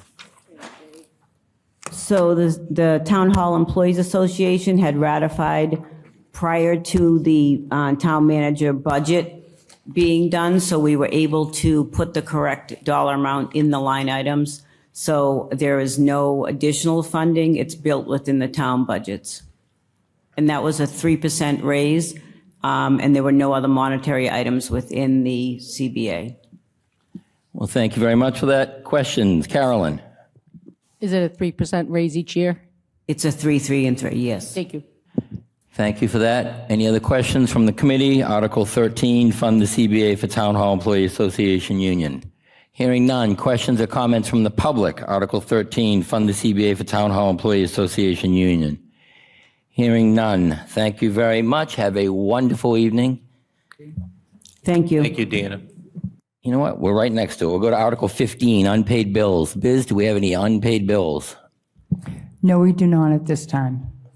'Cause we're When we already- get to town meeting, should something pop between now and then, there'd be an amended motion on the floor. So no, we do not have unpaid bills. Okay, so there is nothing in the unpaid bills area. Any questions, comments? Any questions from the committee on unpaid bills, Article 15? Hearing none. Questions or comments from the public, Article 15, unpaid bills.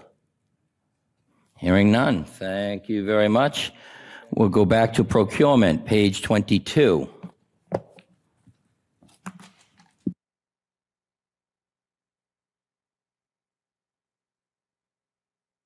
It's page 22, you said, right? Yes, page 22 for procurement.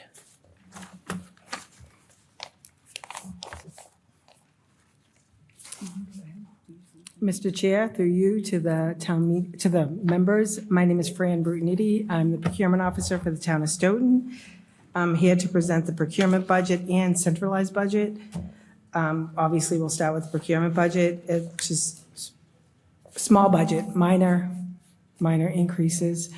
If you have any questions, I'd be glad to answer. Do we have any questions from the committee on the procurement budget? Page 22, part of Article 14, general fund operating budget for FY '26. None. Yeah, Dave. I have a question. Thank you, Vaughn. I see that there's an increase in travel, so this just traveling within town, or are you going out of town for some kind of? Yeah, education and training, and also just for an additional night for a conference. A conference is that far away where it goes up? Where are you traveling on a conference? Is it out of state? Like, what do you? No, of course not. I can take it. All conferences for the procurement office would be in-state, and they're association conferences, and there are times when you have to get a hotel because it's an overnight expense. Okay, okay, thank you. All right, thank you very much for the clarification. Any other questions from the committee on the procurement budget? Part of Article 14, general fund operating budget for FY '26. Here, Chet, you have something? Mr. Chair, thank you. Again, I have to bring up the 5% raise. I know it says merit increase, an increased volume and workload, and reduced staff in department. So I have to bring it up because that's part of the finance committee that you justified anything over 3%, 2.5% to 3%. So I'm bringing it up. Thank you. Can you want to explain what the? Mr. why we're- Chairman, I'll be happy to respond to it. I try not to have the department heads have to answer their own raise. Well, So- I'm just. So allow me to answer that. Thank you very much for that. We're cutting the staff of the procurement officer in half, and in the process, saving almost $40,000, which means she's going to have to do an additional workload. That's the reason for the additional work justification behind the 5% raise. As you recall, Chet, from the beginning, we're splitting the time up between the secretary of the select board and the assistant procurement officer. We've eliminated one position, so Fran has graciously agreed to take a half-time person instead of a full-time person so we can save that time. So we're saving about $35,000, and the 2% over that 3% is close to $2,000. So once again, if you look at it as a part of the consolidation strategy, everything we do is geared towards having fewer FTEs, and this is part of that strategy. Thank you for asking. Mr. Chair, yes, I understand that, but you have to look at how people are looking at the budget on the increases. You know, they don't see what we see and what we're explained.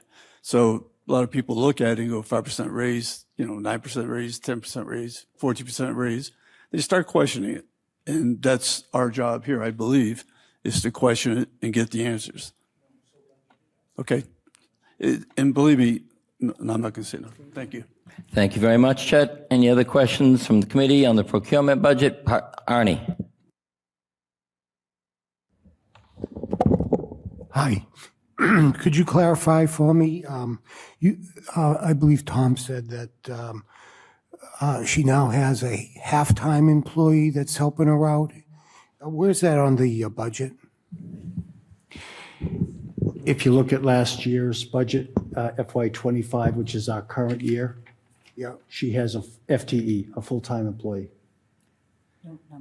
Yeah, but you eliminated it and you said she's got a part-time Note assistant. number 2 on your budget. This coming year, FY '26, she's got one FTE, I believe, and not 2. Thank you. Sure. Thank you very much for that. Any other questions from the committee? Procurement budget, part of Article 14, general fund operating budget. Hearing none. Questions or comments from the public? Procurement budget, part of Article 14, general fund operating budget. Hearing none. Next line, we have centralized purchasing. Page 14.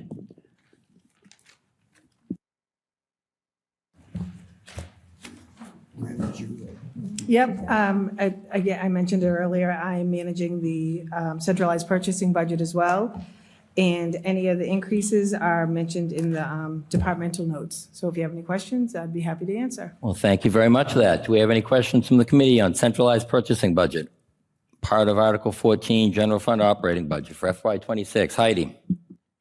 I see that advertising and freight has gone up 200%. Is that for like just because shipping is so expensive now, or what is going on there? It's all, now we're going to be managing all the departments, freight and UPS charges. It says in the notes, FedEx and UPS mailings now belong under centralized. Gotcha. Thank you. You're welcome. Okay, any other questions from the committee? Centralized purchasing budget. Arnie? I just got a question.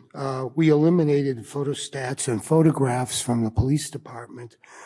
We're still using that method of reproducing paperwork. As discussed last night, the terminology is antiquated, and we'll be changing that terminology, so photostats and photographs will no longer exist. And if you look at footnote number 2, we have combined all lease agreements for the RICO copiers into centralized purchasing. It was a strategic move on some of these just to make sure that our bills are being paid in a timely fashion. So it's going to be eliminated in the fiscal year 27 budget? No, there's going to be a name change in the 27 budget. Oh, so You'll this is see- just It's terminology only. terminology only? Okay, Correct. thank you. You're welcome. Thank you very much. Any other questions from the committee? Centralized purchasing, part of Article 14, general fund operating budget. Hearing none. Questions or comments from the public? Centralized purchasing, part of Article 14. Hearing none. We're going to go to Article 15.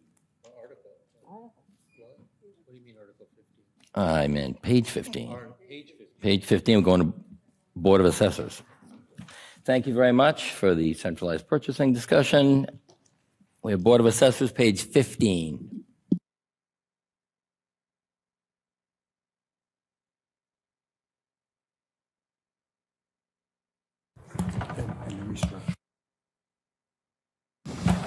Mr. Chair, I would like to introduce to the Finance Committee Julie Castro Diaz.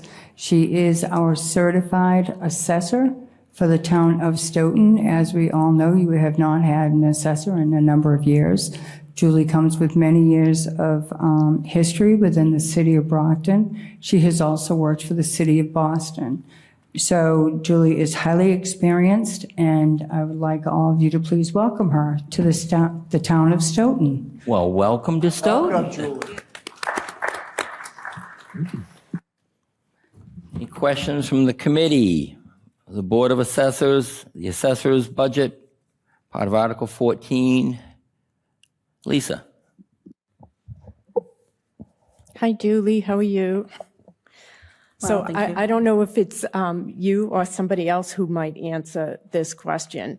So I know we received paperwork at one point on IKEA, on Bob's, Kohl's, Boston Interiors, and a couple more businesses.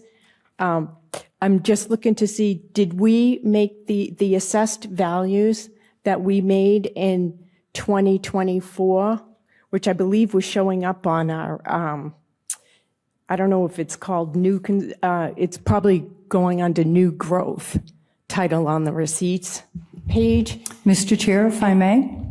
Yes, Biz. I'm sorry. Okay, thank you so much. I am going to be extremely clear on this point. New growth is not a point in a budget. New growth is not voted on and or decided by this committee. New growth is solely the purview of the assessor, the Board of Assessors, and certification comes strictly from the Department of Revenue. This is not, we do not want to make estimates, projections, or any other assumptions in this budget, as it will put the town in a very precarious position. Thank you so very much. Thank you very much. Do we have any questions Yes, on the excuse board? me, Vaughn. Let me finish, Lisa. Do we have any? I wasn't even done with my original I'm question. clarifying what we're doing. Can we have questions on the Board of Assessors budget? Lisa. Okay, so again, we're talking about the budget, and money comes into the budget from revenue.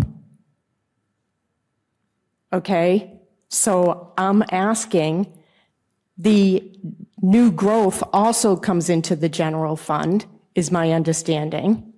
So these monies that I was just talking about is new growth that goes to the general fund. So it's my understanding that this is TIF money that gets assessed at the assessor's office. Okay.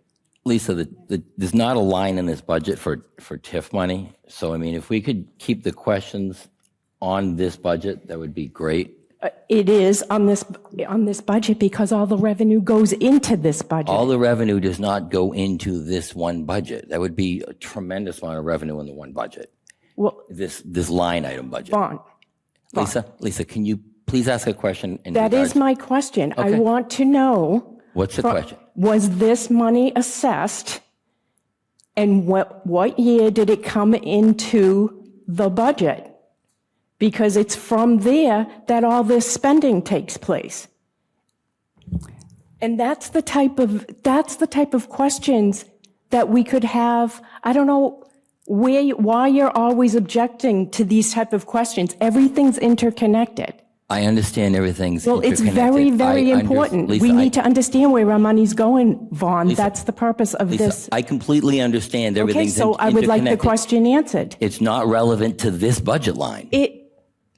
There's multiple budget lines in here, and there's multiple budget lines throughout Lisa, the do you have entire budget. questions on the Board of Assessors budget? Yes. What is the question? I'm asking if these assessments were made and went into what I can see on our form into the 2025 budget. So your question is, did the money go to the 2025 Right. budget? I calculate, based on this spreadsheet, $958,000, almost $1 million. The And I'd like to FY25 know. budget? Excuse Into the FY25 budget? Well, that's what this says. Okay, That's what the question's out of I'm order for looking this. at. The question's out of order for this. Can we get a question relevant to the Board of Assessors It's budget? relevant. Dave, please don't interrupt. I'd like to interrupt. If I know you'd can. like to interrupt, apparently. Can we get everyone on the same page? Let's get the questions relevant to the budget we are addressing right now, which is the Board of Assessors. Carolyn, do you have a question regarding the Board of Assessors budget? I do. I'm through you, Mr. Chair. I'm just confused, and perhaps it's the time, or perhaps it's the font. There are currently 4 FTEs in the budget, and next year there's going to be 5. Mr. Chairman, if we may.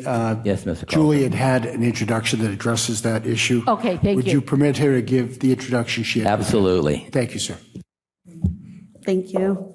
Good evening, Mr. Chair, and through you, the members. My name is Julie Castor Diaz, Director of Assessing. Before coming here, I was with the City of Brockton as a member of the Board of Assessors.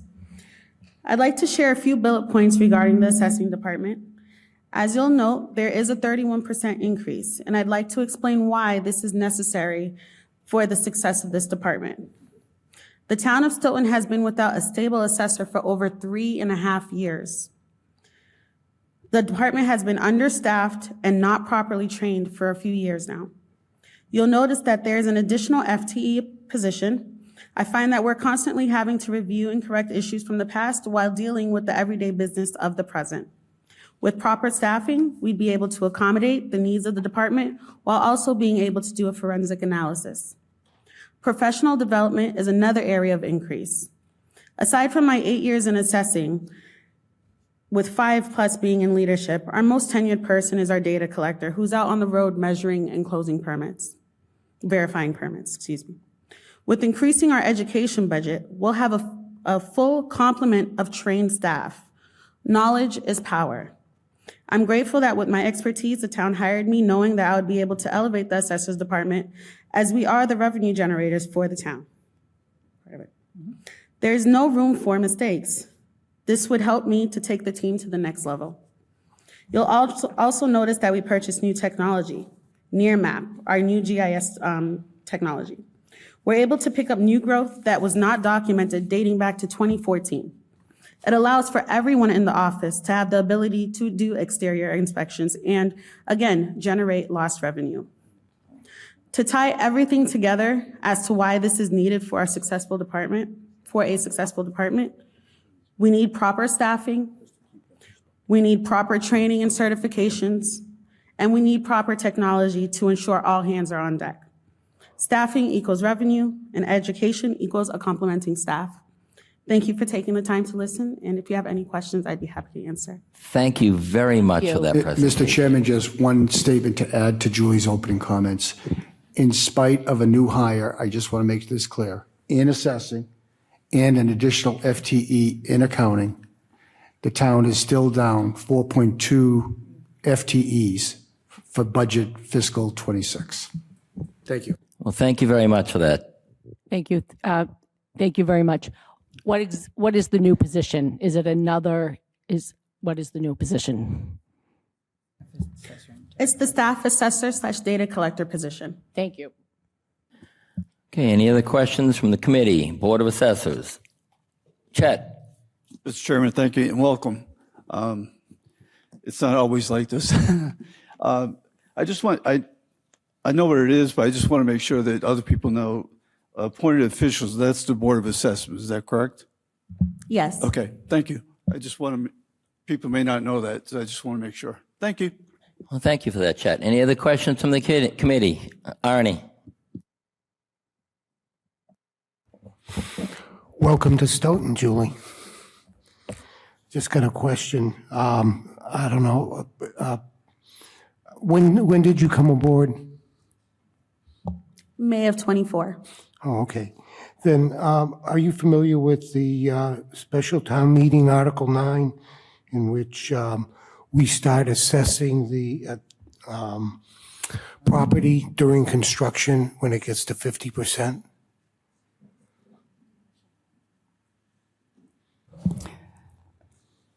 Through you, Mr. Chair, to the members of the Finance Committee, members of the audience, that was voted at the town meeting, and that is an assessment that goes to revenue, and it is not budgetary. Thank you. Thank you very much for that. Excuse me, Yes, Arnie. but the assessor has to be involved in that, in assessing the building and its completion. Percent completion, is that correct? Arnie, do you have a question for the Dave? Dave, I'm trying to clarify. Can you let me do that? Arnie, do you have a question for the Board of Assessors budget, based on this budget? I was just curious as to how this was progressing. How the what was? How this assessments to the new construction was progressing. Oh, how it's progressing? Yes, has it been done? We have the hole in the ground that is now a building, and we have the logistics park. And have we been doing an assessment of those buildings since January 1? We need to keep the questions on the budget, though. Heidi? I have a question about the budget. Welcome. Thank you.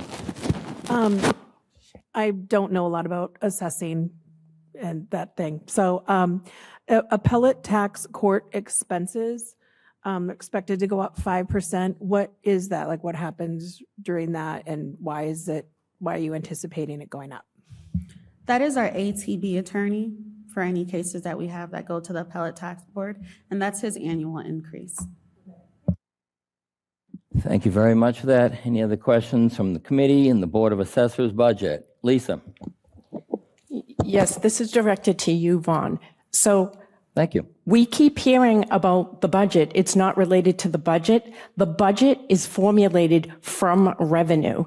This is why I keep pushing for this committee. It bodes to outright lack of transparency to the taxpayers in order to see what revenue is coming in and how it's used to generate this budget. That is the very definition of what we should be doing. And as I need to express for myself and for the public, that you are preventing transparency on how our tax dollars are. So if the people in the well over here feel upset It's because we're very upset that we're not getting the transparency and making all the interconnected pieces. It's not just revenue. It's not just this budget. It relates to capital planning. And as the town manager said earlier, it relates to forecasting. So for you as a chair to prevent these questions and to have our leadership show extreme resistance to answering these questions, just so you know, that's why there's this massive pushback, and it's really quite unacceptable. Thank you. Well, thank you very much for the comments. I'm trying to keep this discussion on track with the agenda, and there is not a revenue discussion on this agenda, but thank you for your comments, Lisa. Dave, do you have a question regarding the Board of Assessors budget? Yes. Thank you. Thank you, Vaughn. I have a question, Julie. Thank you for coming tonight. We're a finance committee. I'm sure you've faced tough committees before, if you've done the job as an experience as has been said about your background. Is Brockton using this law that we passed, Chapter 653, Section 40 of the Acts of 1989? Have they used that? No, it's a question about her background. Are you familiar with the law? We're not. What are we talking about? She's background. If I'm not mistaken, I'm asking if she's familiar with the law. We just passed it. I'm ignorant of this law. I've never seen it before. I want to know if she's a resource that I could go to for understanding the law. Is this a familiar law to you, or is it new to you as well as me? It is familiar to me, and no, Brockton does not, hasn't adopted that law. They have not. Okay.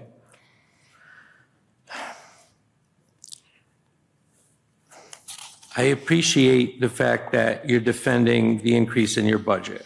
All right. Every department does that.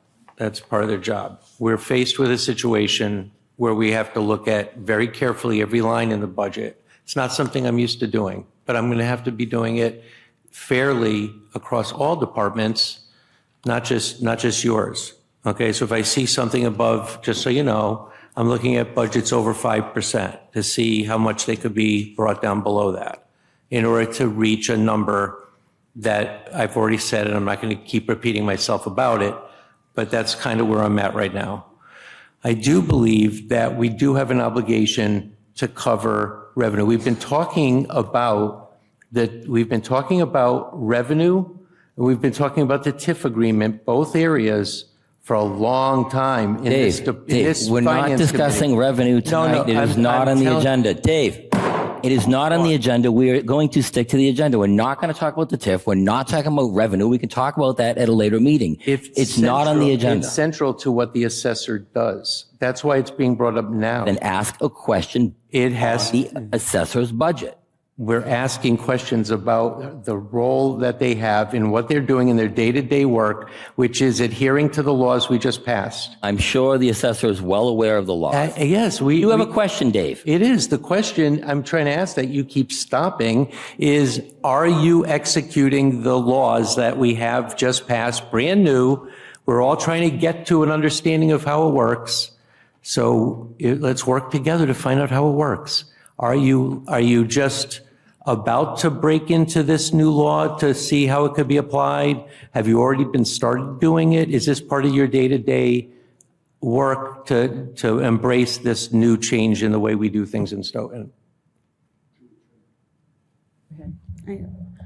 So, you can answer it. So yes, we have started establishing it. What it does is it changes the lien date. So we have started establishing this. We won't know anything until June 30th, which is our lien date. Okay, so we don't know the results of the law that passed until the end of this fiscal year. This will all be in the tax rate classification hearing. So right now it's a continuous process. And then, if I understand, then you pass along the assessed value to the treasurer for generating tax bills for, how does that work? How does the communication happen between the assessment of something new to something that gets newly taxed? Mr. Chair, to members of the committee, I am in charge of the assessing and treasurer collector's office. Everything we do is abiding by the law. The process is We have our tax rate classification hearing.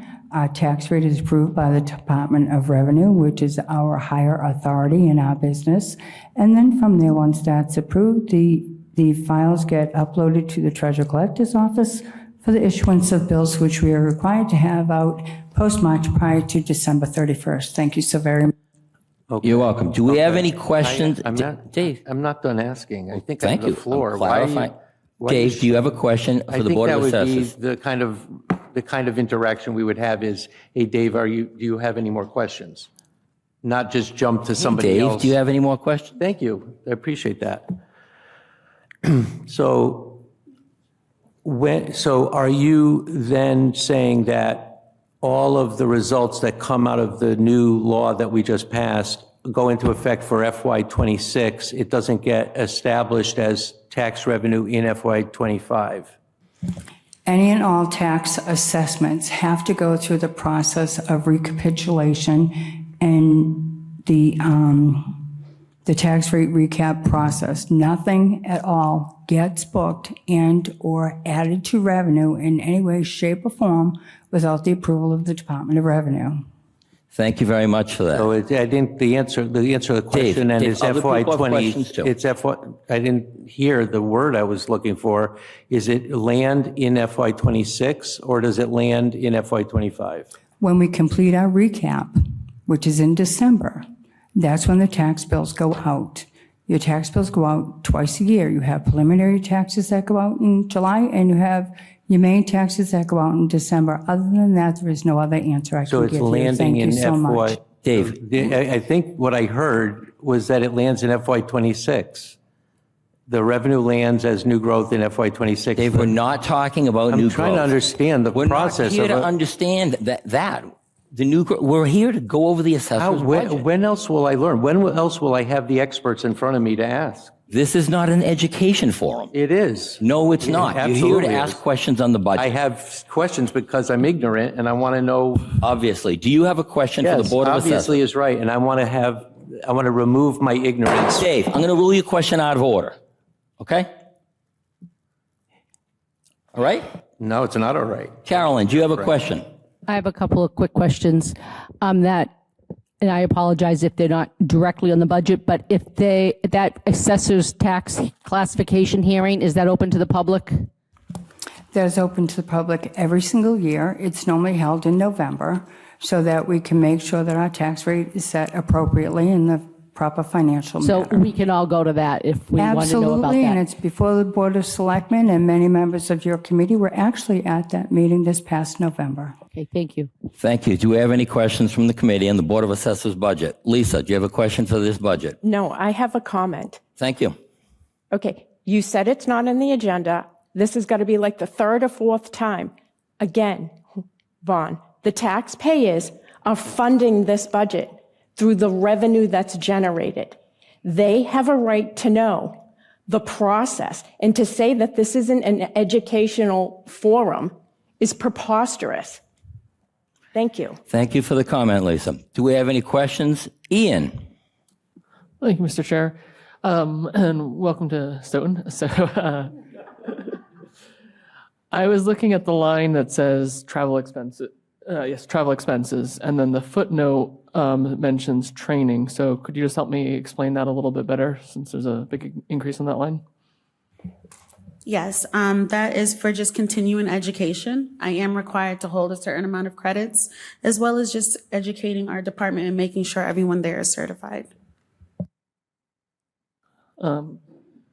So just on that point, is it, because I also see a separate line item for training. So trying to understand sort of the breakdown of what's training and then what's travel. And, you know, do you have, and why is it $5,000 for travel?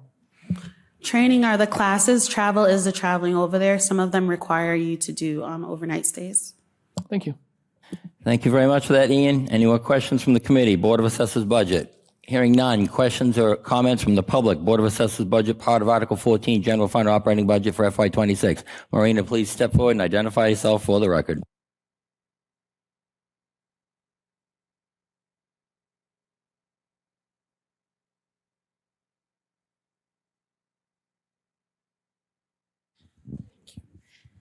Thank you. Marina Ryans, 72 Copperwood. Thank you very much.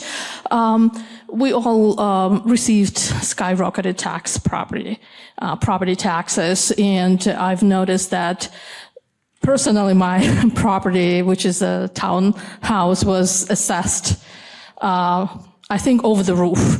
And I know a lot of my members and people that I know, and I know a lot of people in Stoughton were shocked. I can tell that the properties were assessed unreasonably high. So I think as taxpayer, we all want to see the taxes going down and being assessed reasonably.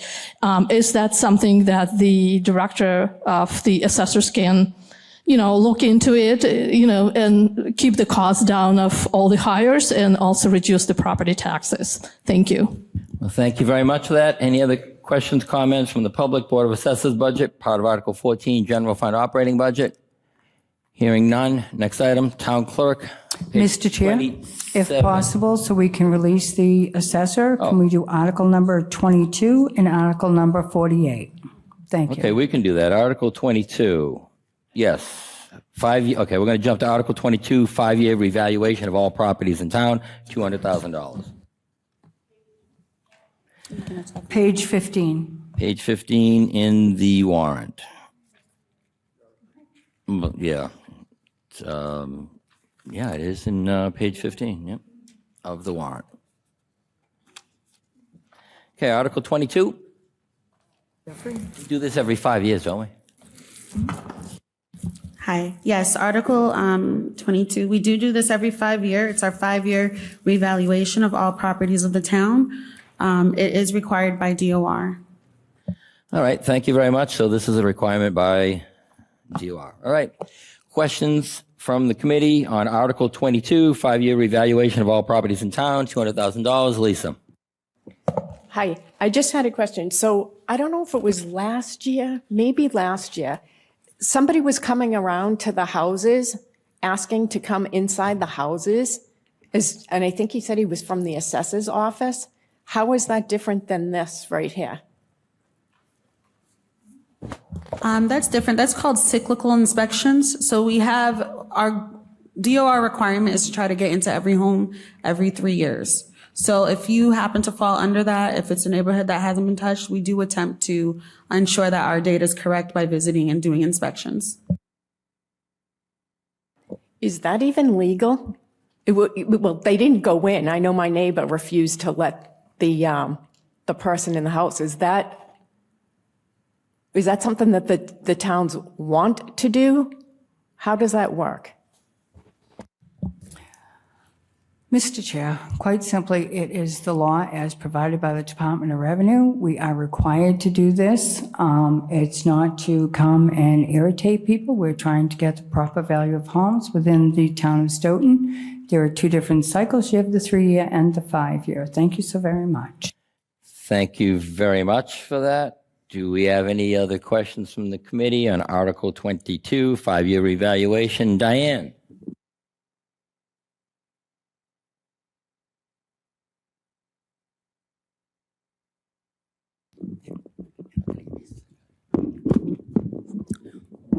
Thank you, Mr. Chairman. I think this should be directed to Mr. Coulter and Mr. Tisdale. Do we send out information or do we give information other than the town crier and stuff to people to let them know that these people are coming? Actually, thank you for asking for that. We post it on the town manager's website, Town Stoughton, Town Enthusiast, and on the back page of the town crier. Thank you for asking that. All right, thank you. Any other questions on Article 22, 5-year revaluation of all properties in town, $200,000? Hearing none. Questions or comments from the public? Cynthia, please identify yourself for the record. Cynthia Walsh, 1096 Park Street. You never have to let anyone in your house unless it's exigent circumstances or they have a warrant. I've never let these folks in. But you run a real risk because they have to kind of imagine what they're looking at. And they can walk around on your property and take measurements which I have done. I've also spoken to the individual and answered, in this case it was a woman, questions truthfully. But that's the risk you run, that your assessment may be more than you'd like it to be if they saw the actual dwelling units. And they're generally looking for updates. What I found in my neighborhood is they put something on the door to let you know that they're going to be in the area on a particular day at a particular time. I've never had an issue with the folks. They've never been rude. They've done their job professionally. But just to answer a previous speaker, no one can go in your house without your explicit permission, unless it's on fire. Well, thank you very much for that, Cynthia. Any other questions, comments on the public? Article 22? Oh, Dave, did you? Both me and Chet. Oh, Chet, you have a question? Thank you, Mr. Chairman. Through you, the $200,000, is that to complete the 5-year assessment, or is that annual type $200,000? I'm curious, that's all. That's to complete the assessment. We have a third party that comes out and they assess over 11,100 homes. Okay, so the And personal 200,000 property. is for the 5-year assessment? Yes. So, okay, so it's not going to be reoccurring 200,000? No. Okay. That was my question. Thank you for answering. Thank you very much, Chet. That's an excellent question. Dave, do you have a question, Article 32? Yeah, through you, Vaughn. Yeah, on this one, the 200,000 for 11,000 homes, do they literally go and inspect 11,000 homes, or is it spot checking so many and then the rest are kind of figured out in some imaginary, like, oh, it must be because what we know about the house already? How do they do 11,000 homes for that not much money within 1 year? I assume is this spread out over 5 years and they literally go through 11,000 homes over the course of 5 years? Or can you explain that? Sure. So it's a confluence of factors. They're checking our database, ensuring that we have correct data, that we're in line with the market. They're verifying with DOR, making sure that we're in line with all Mass Gen laws. They are doing rounds around town, so you will get a notification that will be posted online stating the ID, the car that'll be used, license plate number. So they do try to get to every home. Will they inspect every home? Like inside, that might not be possible, but they definitely will try to get to every home. Yeah, and it's within like a 1 year interval that they try to get it done in, or is it spread out? It really depends on what they find. It could take a few months, it could take a few weeks. It really depends. Oh, okay. Yes, because like I said, they're also using the database as well and verifying things on the back end. Right, okay. Thank you very much for that, Dave. Questions, comments from the public? That's where we were on this. Hearing none. Okay. Thank you very much. And what do we jump into? Article 48. Let's go to 48, which is Senior Tax Deferral Program.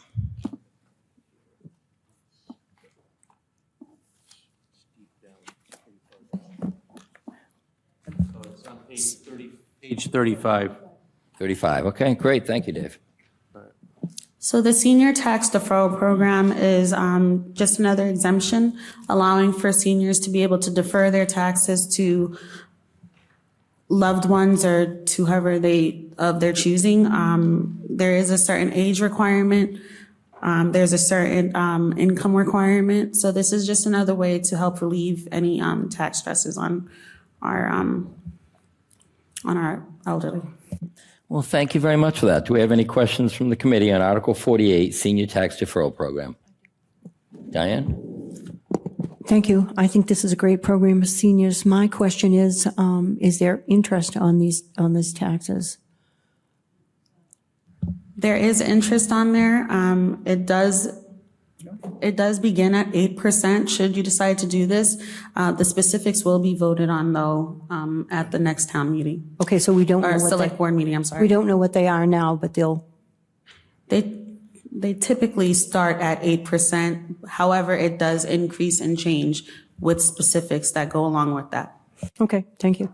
Mr. Chairman, just to follow up on Diane's question, by way of example, Diane, it's 8% per year deferment cost. Let's say that the homeowner is deceased and the residents, the family who inherit it choose not to pay off the deferment.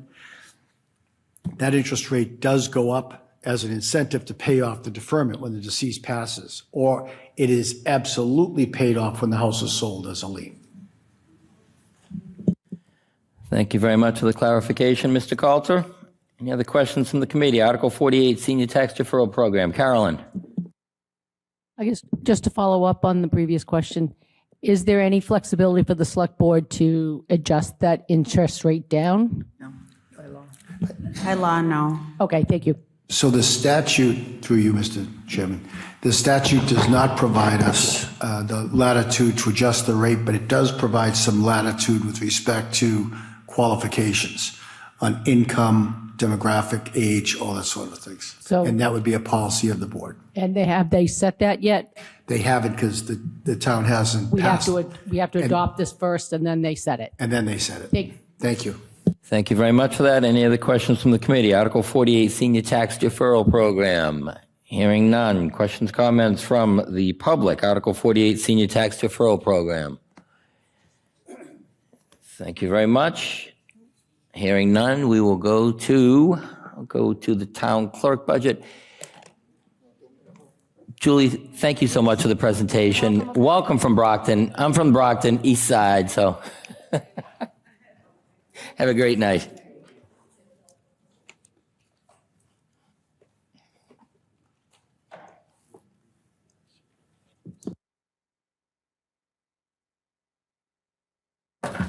Good evening. For the people that don't know me, my name is Reggie Medeiros Kowalczykowski. I've on my 36th year with the town and newly appointed town clerk for the town of Stoughton. So there's a slight increases in our budget, and I just want to give you an overview, just a statement that might actually explain some of those increases.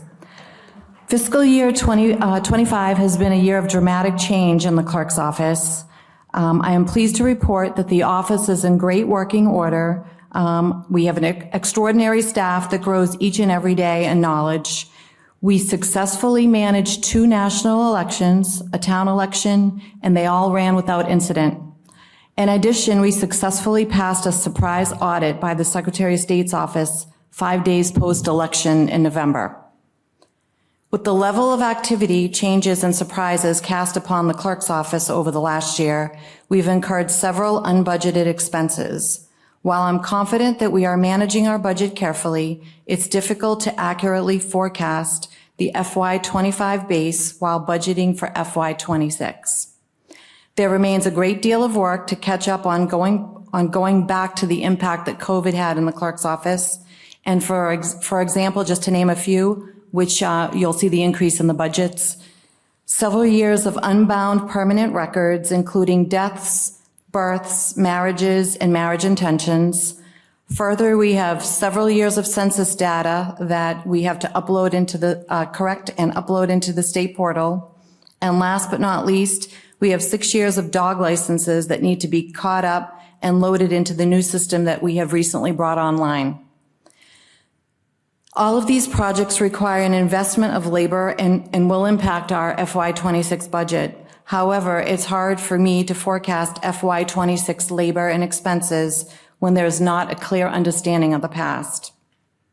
I would like to close by saying we were able to keep within our 3.8% increase as instructed, and I'm prepared to answer any questions on town clerk or election budget. And thank you. Well, thank you very much for the presentation. Do we have any questions from the committee on the town clerk budget, which is on page 27? Thank you. Yes. Yeah, we'll go to the elections right after this. Questions from the committee, town clerk budget, page 27, part of Article 14, general fund operating budget. Arnie.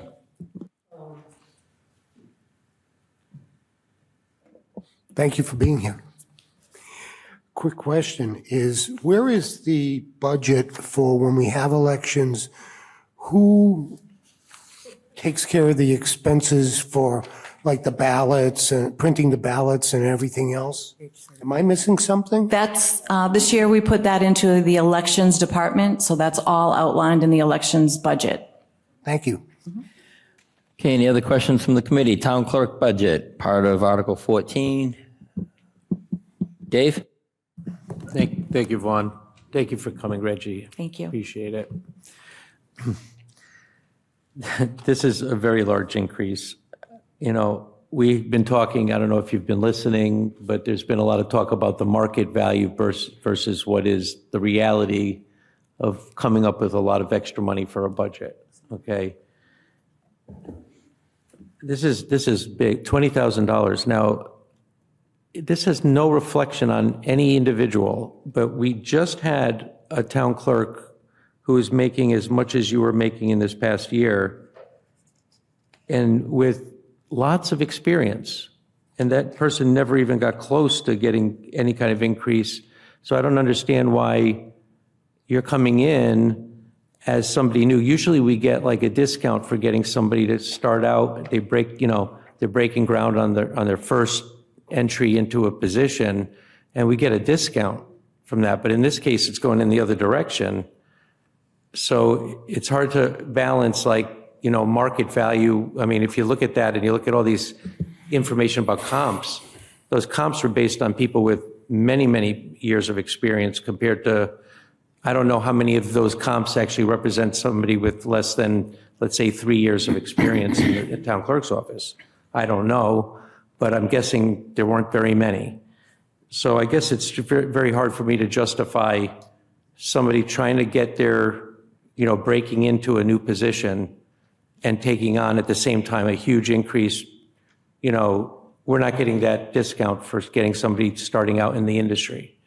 So that's maybe a comment, but maybe if somebody could justify for me how the dynamics of this situation are justified regardless of market value and comps. Mr. Chairman? Sure, Mr. Calder. It's almost impossible to disregard market comps in answering this question. But let me tell you a little bit about the process. The candidate who was chosen was not interested in this position. She was very comfortable right up in that corner office. And we did a 3.5-month search at the current rate that you see before you right now, and got 40 applicants, only 2 of them certified clerks. And both of those candidates didn't show up for their interviews. They decided they can make more money elsewhere. In terms of experience, our clerk has been a certified Massachusetts town clerk for 10 years. This is not new to her. She's got all the acronyms next to her title, 10 years. I believe if this candidate had not taken this job at this advertised salary, we either would not have a clerk today, which would be an incredible crisis. The office was in great need of change. Or we would have had a clerk at $25,000 to $40,000 more than this candidate accepted. That's just a reality. In your package are comparative salaries. We tried to pick towns that had relative size in terms of citizenry. We tried to pick clerks who had at least 10 years experience as a town clerk. We knew it would be challenged by the board, so we gave an absolute indefensible argument for comparative analysis. Second of all, this department head is in the middle of all Stoughton department heads in terms of salary. Nowhere near the top, not down the bottom. The salary that this clerk accepted and didn't negotiate is that which was advertised and received no viable candidates externally. So as a negotiating standpoint, this individual of 38 years with the town could have asked whatever this candidate wanted to ask for. And we would have had no choice because we cannot operate without a town clerk. She took what was advertised and has done a remarkable job. I think there's all the support in the world. Putting aside for a moment, the contract is already signed. It was voted by the select board. She's already been sworn in. The position, the salary that was offered, that is being paid, is the salary that was offered to the general public. Thank you. Thank you very much for that, Mr. Coulter. Do we have any other questions? Yeah, Dave? I do. So if I understand the assistant town clerk line, it goes to the second note in here, the promotion from senior clerk to assistant town clerk? Is that right? So if I did the math, so you have the remaining senior clerk is getting 53. It's the only math I could do is what their new number is going to be against the town meeting approved from 25 of 104. So all I could do is subtract out the 53, and I ended up with 50,992. What would be the increase that's happening by moving them to assistant town clerk? Is it going from 50,992 to 64,457? I just want help with the math on it. Maybe if there's like a point where what is the amount of that 104 that's actually what that person was making to what they're going to be making as the assistant. Do you want Yeah, if you'd like the dollar amount? Go Sure, ahead. I can address it. Okay, in response to Mr. Lurie's question, Mr. Chair, under footnote number 2, promotion to assistant town clerk, senior clerk, in anticipation of a 4-year succession plan. If you look at senior clerk 2, which in 2025 was appropriated $104,359, that was the salary for 2 people. Yeah. Now that salary is split between $64,000 and $53,000. So that now brings those 2 salaries up to $117,000. So there's a slight increase, roughly about $6,000 for the assistant town clerk, and then an increase for the senior clerk. And just to be clear, the assistant town clerk does stand in place of the town clerk when they are not here. So that's a $13,000 increase on that, the combined, if you combine the two, compared to what the cost was in FY25? Is that what I heard? And if, I did not put together comps for that, but if you'd like comps for that, we are definitely on the low end for an assistant clerk. And my assistant clerk is looking to get certified to be a municipal clerk. So when I retire, the town will be in a good place with the certified clerk, which you will need to run the office. Okay, so, okay. All right, thank you. All right, thank you for the question, Dave. Thank you for the response. Do we have any other questions for the town clerk budget? Chet? Thank you, Mr. Chair. Mr. Coulter's not here. Oh, there you are. Okay. I just want to thank you for clarifying. I'm going to call her Reggie because I've known her for years. The amount of years that she's had a certificate for clerk. Everybody seem to think she just got it this 1 year. And I understand that her position before, with the increase in new responsibilities in that office, I don't see a big problem with her salary. And I'm happy she's on. I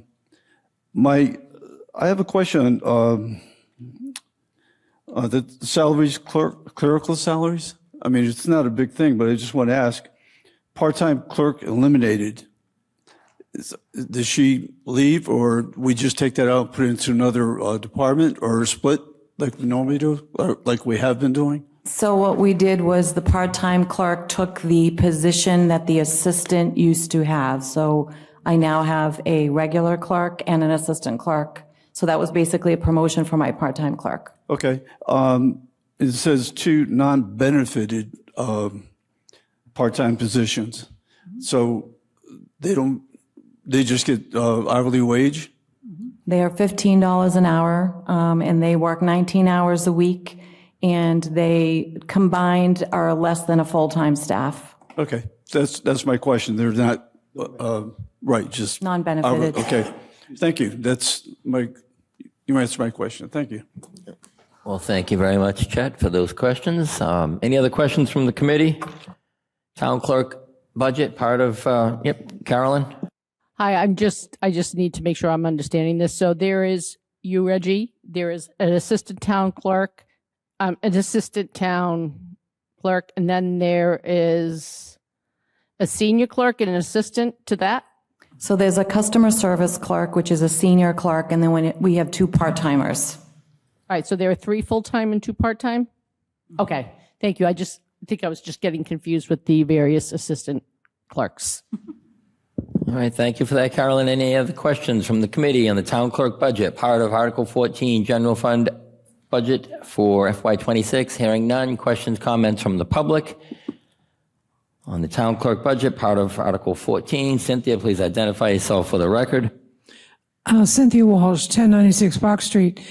I'd like to thank Ms. Medeiros Kowalczykowski. I vote by mail-in ballot, and in the past, the ballot has not arrived early enough for me to mail it back, which is a hardship.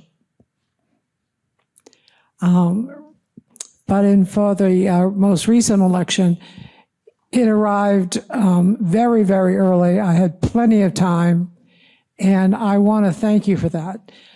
There's not much that's important to me at my age, but continuing to vote in every Stoughton town election, since I was old enough to, is very important.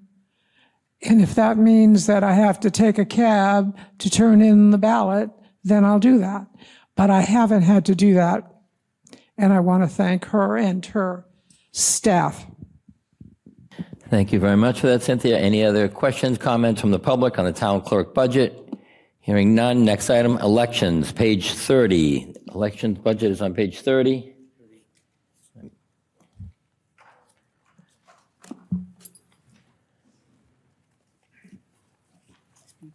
Do we have any? No increases here, just, we just moved the elections out of the town clerk's budget just for more accurate accounting when we have to submit counts to the state.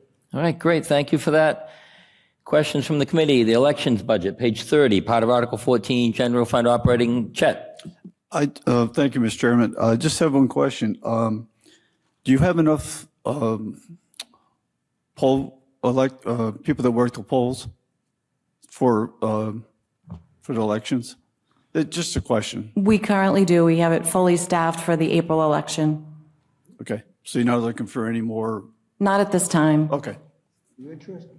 Heck no, but I do have a person I met yesterday that might be. That's all. Always looking for good people. All right, thank you for that, Chet. Any other questions from the committee? The elections budget, Arnie.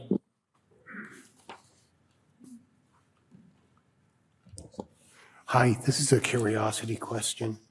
On temporary wages, what does that involve? That's for the election workers, and it's basically everything around elections. So it's the election workers, Overtime. any like the police, some of the police details that are at the polls. So it's all election-based, like anything that takes place at the polls.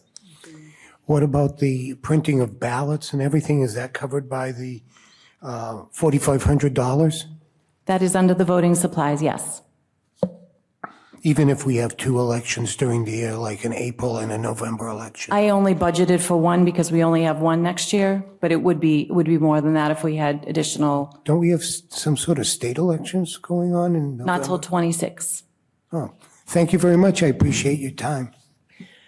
All right. Dave, you have a question on this? I do, thank you. So I don't know what was spent for these items from the original budget that it was in. So is this a decrease from that because we had such a busy FY25? So it's going to be less because we don't have a national election, we don't have as many specials, we had a lot of specials. So is FY '26 a lot less than 20, So FY '26 will just be the town election. FY '25 was the state election, the presidential election, and a town election. Right, so you had multiple, so it was obviously a lot more expensive now than it was going to be, than it's going to be next year. Right, in '26, in the following year, I'll be asking for more. Okay, so how much, is there going to be any extra cost involved on printing ballots because there's going to be a lot of extra information like about, dead overrides and lots of candidates and all that kind of thing? Or is it all going to be squeezed into one page and you save on printing, or how do you? The ballots are just about printed. I finalized them today, so I should have them back in about 7 to 10 days. Each precinct will have one ballot, which will have the question and your town-wide offices as well as your town meeting reps. So you'll be using both front and back? I think it's going to be just on one side. One side. So you're going to get candidates and question all on one side? Correct. Okay. All right, thank you. All right, any other questions from the committee? Elections budget, page 30. Part of Article 14, general fund operating budget for FY '26. Hearing none. Questions, comments from the public? Article 14, elections portion. Article 14, general fund operating budget. Hearing none. Thank you very much, Reggie. Have a wonderful evening. Next item on the agenda, we have Treasurer Collector, page 18.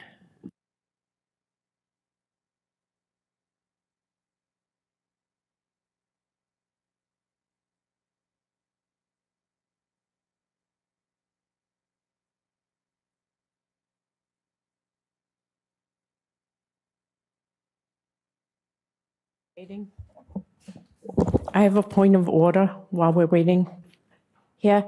So on January 30th or any other time in the multiple emails I've gotten the budget along with the revenue sheets. So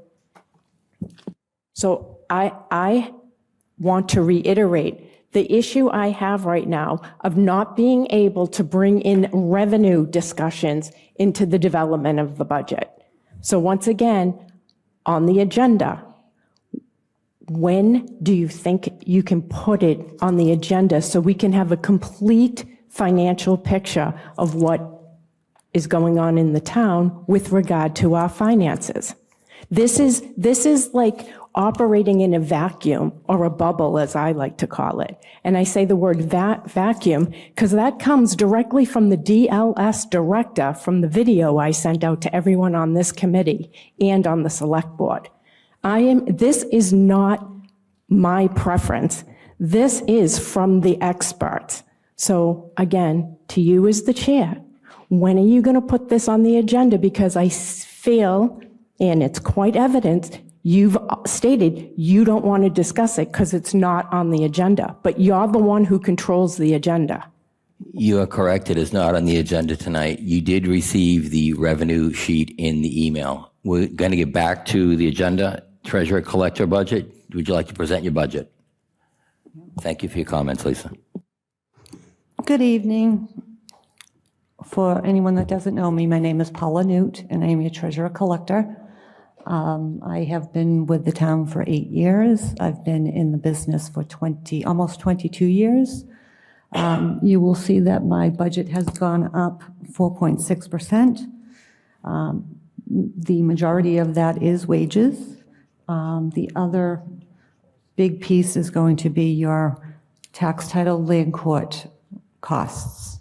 And the reason for that is there is a new law to perform a tax title.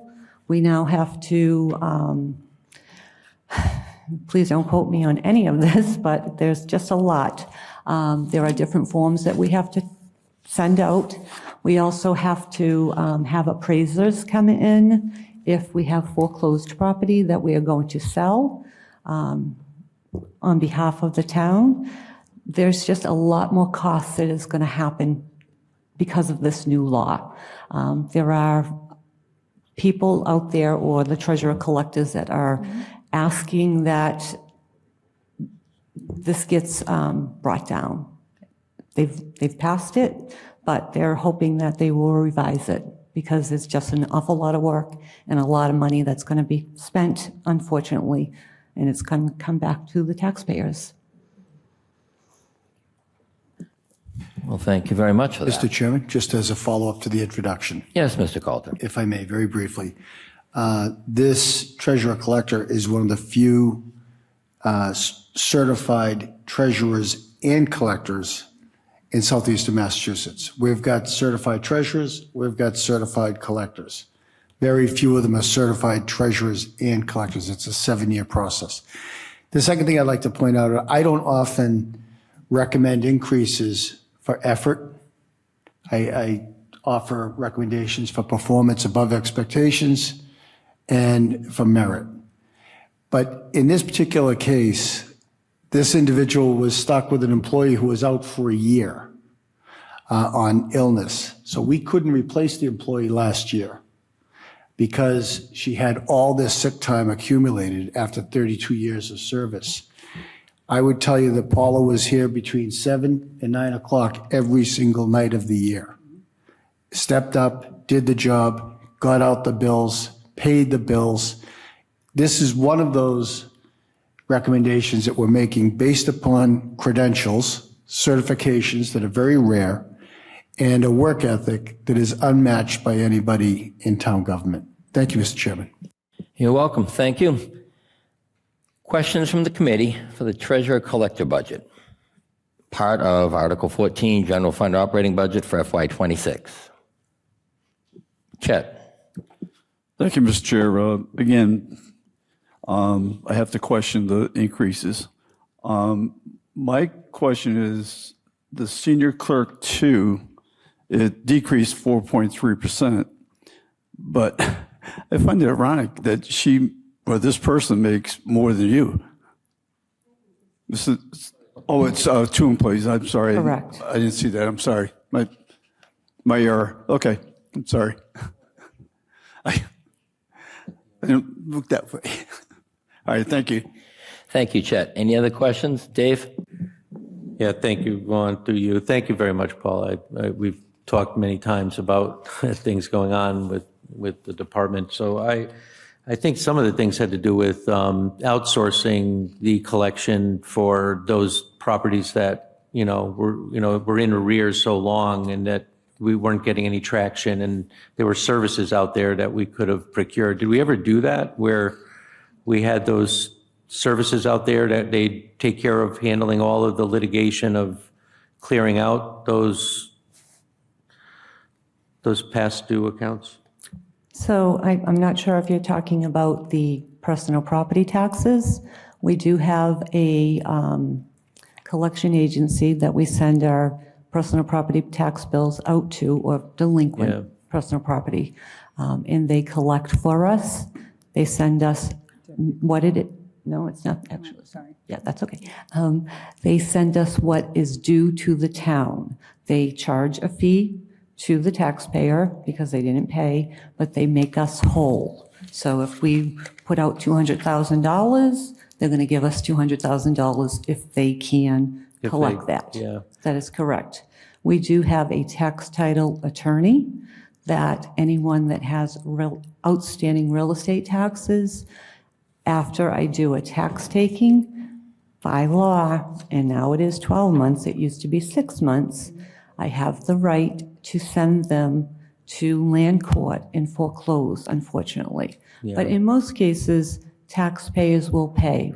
They'll realize, wow, I didn't realize that this is something that could happen, and they come up with the money. Yeah. I don't like to do it, but I have to do it. I have to do it within 3.5 years how do I say this? 3.5 years after the end of the fiscal year. Yeah. So at the risk of getting gavelled, am I allowed to ask you whether or not our collections have improved since the last 3 years, let's say before COVID? Have we seen an improvement on collections which resulted in revenue actually coming into our town? God forbid I should have to ask that question, but I'm asking it anyway. So we collect 98% of our revenue for taxes every year. So that's a pretty healthy number, it sounds like. Absolutely. We're doing good.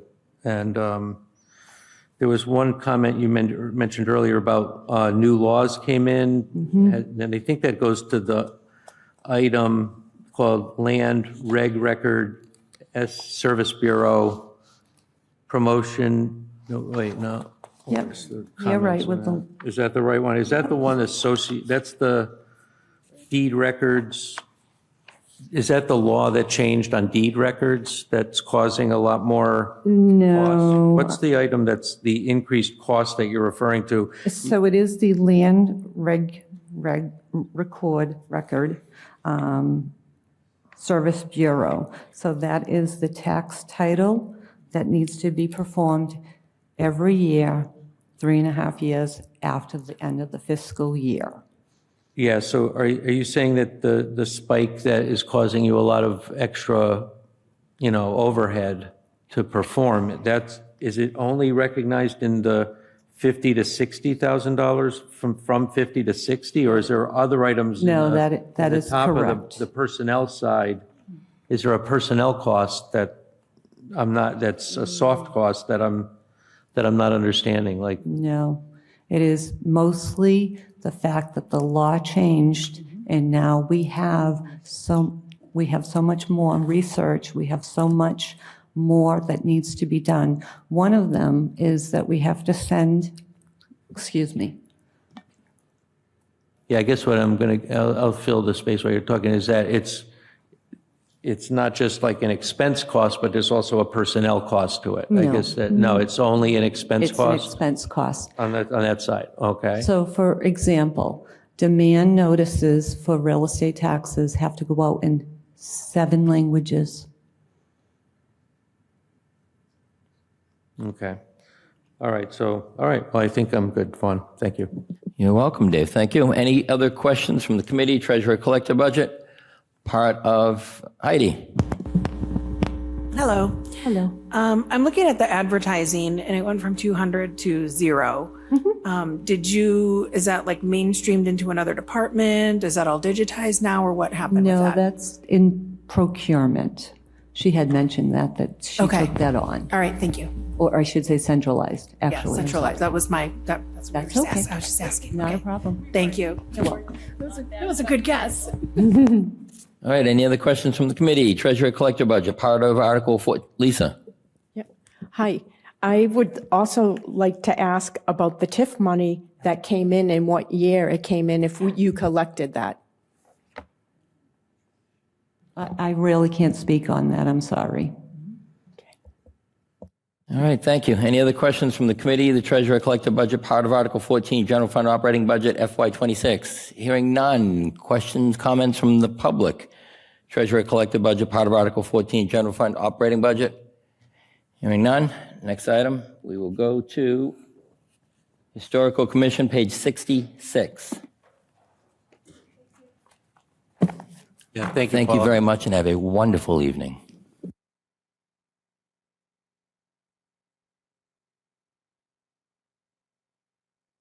$66.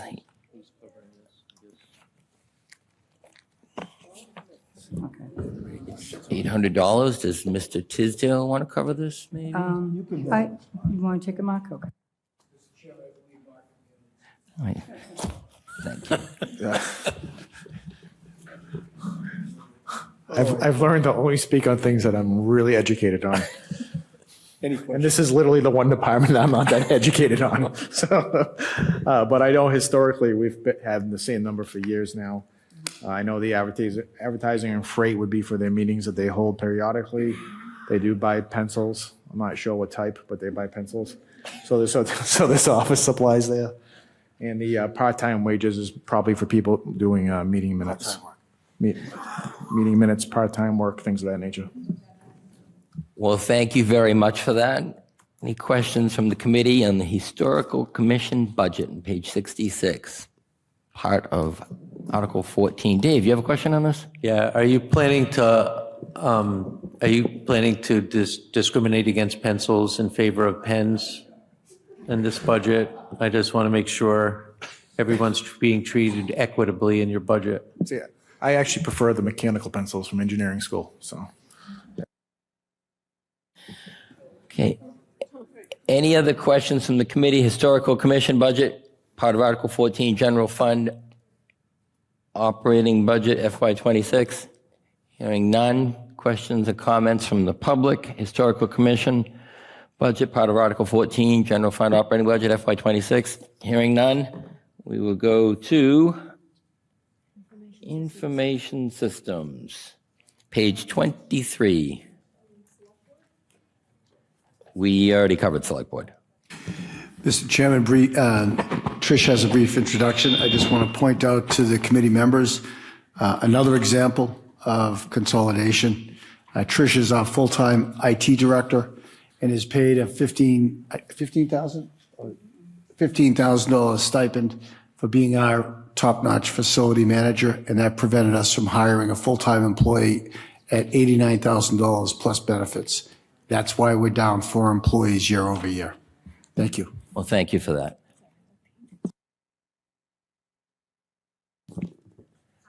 How is everybody? So far, so good. No. I just want to say thank you for having me tonight. I'm Trish Shropshire.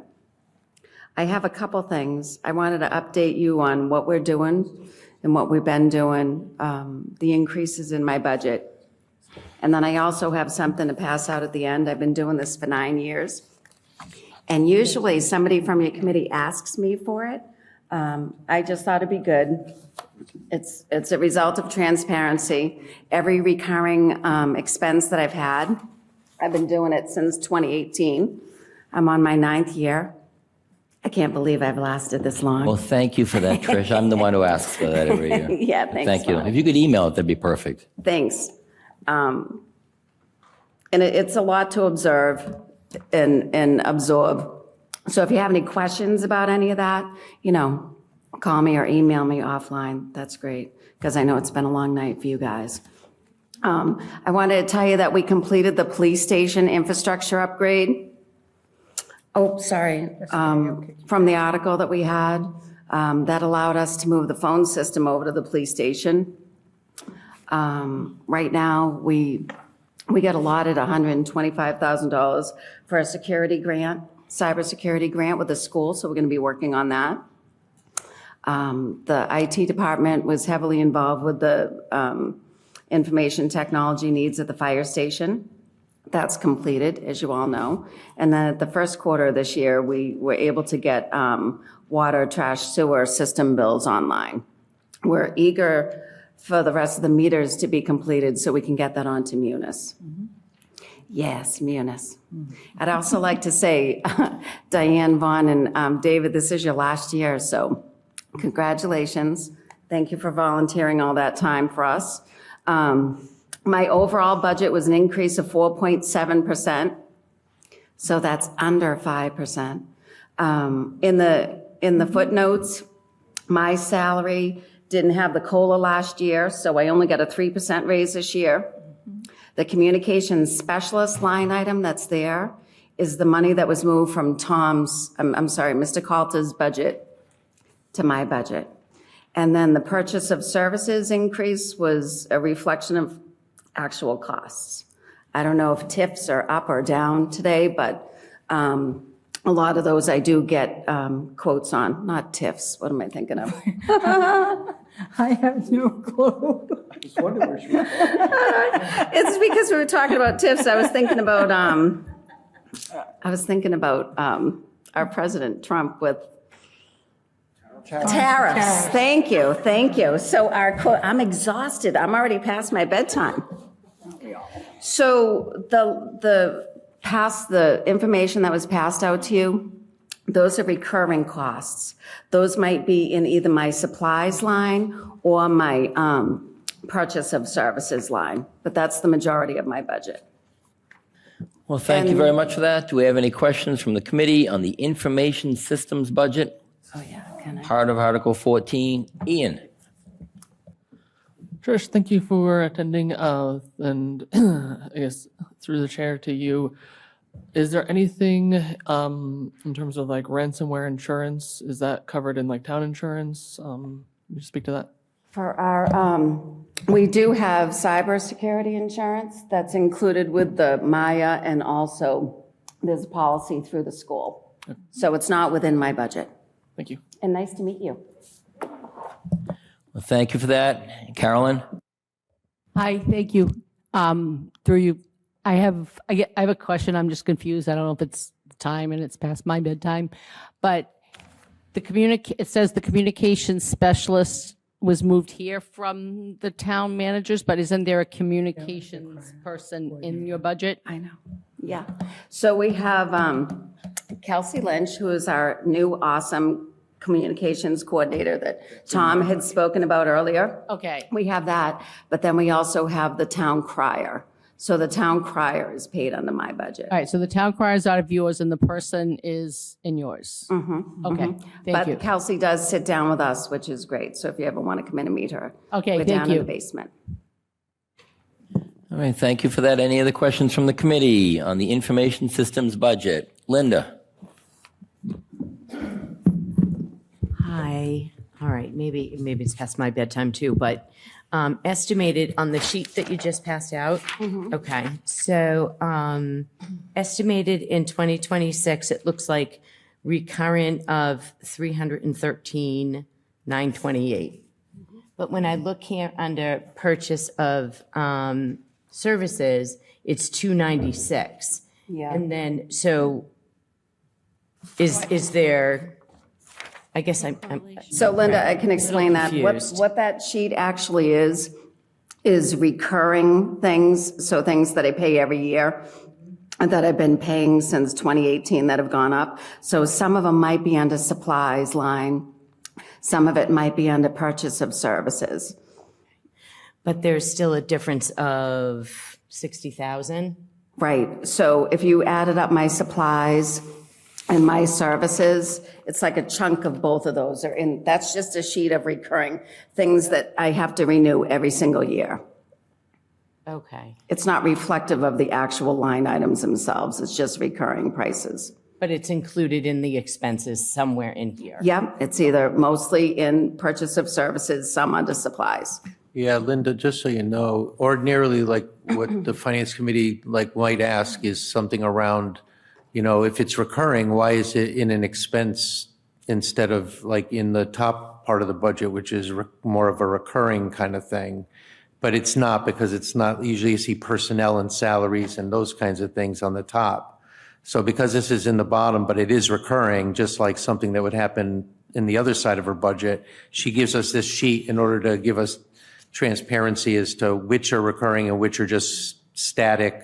Oh, I just happen to need some extra pencils this time. Even though she's in IT, she probably doesn't use pencils too often, but that's kind of the thinking on it. Okay, thank you. Thank you. Any other questions from the committee on the information systems budget, part of Article 14, general fund operating budget for FY26? Hearing none. Dave, did you have a question? I do. Thank you, Vaughn. You're very welcome. Yeah, I'm also asking about the communication specialist. Town meeting approved 8187, and it's for a part-time position. So I think a more realistic number would probably be, just north of $8,100, as a more sensible increase. So I don't understand why in 1 year they would have to jump from 8,000 to 13 for a part-time job. It's not like they're taking on more hours because it's 0.2 to 0.2. I can answer that. I'm not sure it's going to be a popular answer. If we're ever going to leave or find a different way to replace town crier, we got a plan for that. The lady who runs town crier abruptly resigned in the middle of the year.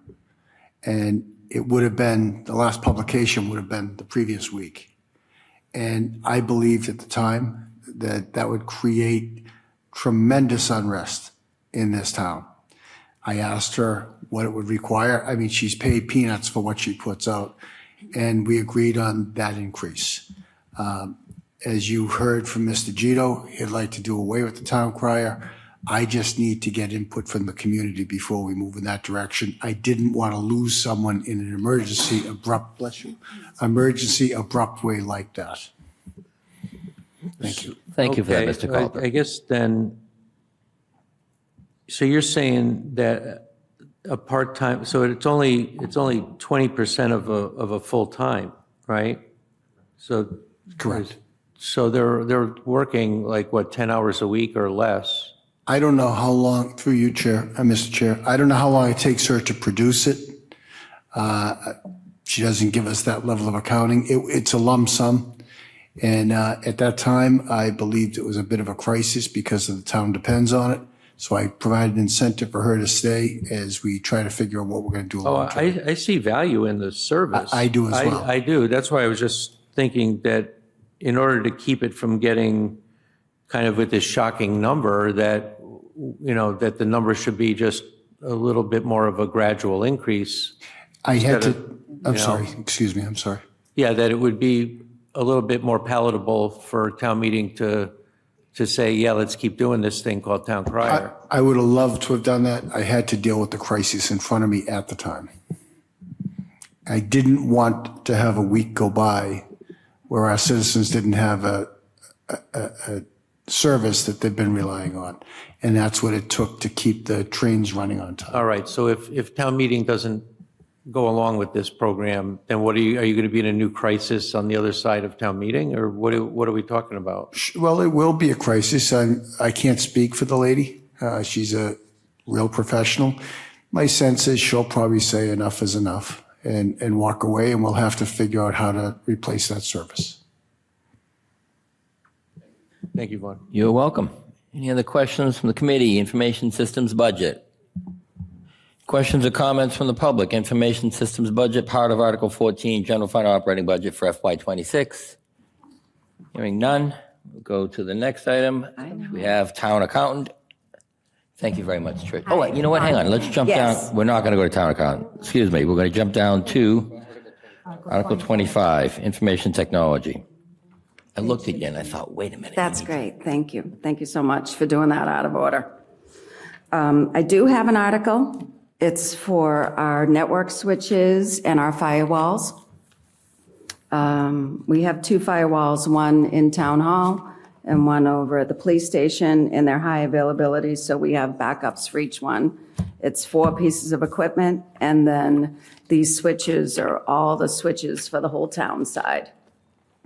I do want to mention that I applied for the Compact Community Grant, so hopefully I get that. That's usually how I afford these because, you know, you guys are a great committee, but I don't like to come in front of you asking for any money. So if I can get it through grants or any other way, I like to do that, save the town money. All right. Thank you very much for that. Do we have any questions from the committee on Article 25, information technology capital? Lisa? Hi. Hi, Lisa. Hi. So this is probably for the accountant. So part of this is due to be paid from free cash, and the other remaining piece is supposed to be coming from other available funds. Is that other available funds like the transfer from the enterprise funds? What can you help me understand from other available funds? If you would please look at the article number 25 in the proposed motion, it does give your funding sources of Yeah, which. it's on the next page down. I'm So it's sorry? it's a 2-page situation where it runs over to the next page. And in the article, the warrant, so if you go to page 17 in the warrant.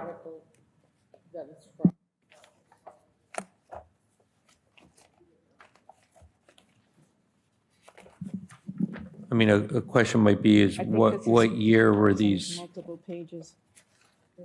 Oh, it's a project from 2014 and 10, yep, 2020. Mr. Chair, if I could answer the question that was proposed to me, I'd appreciate it.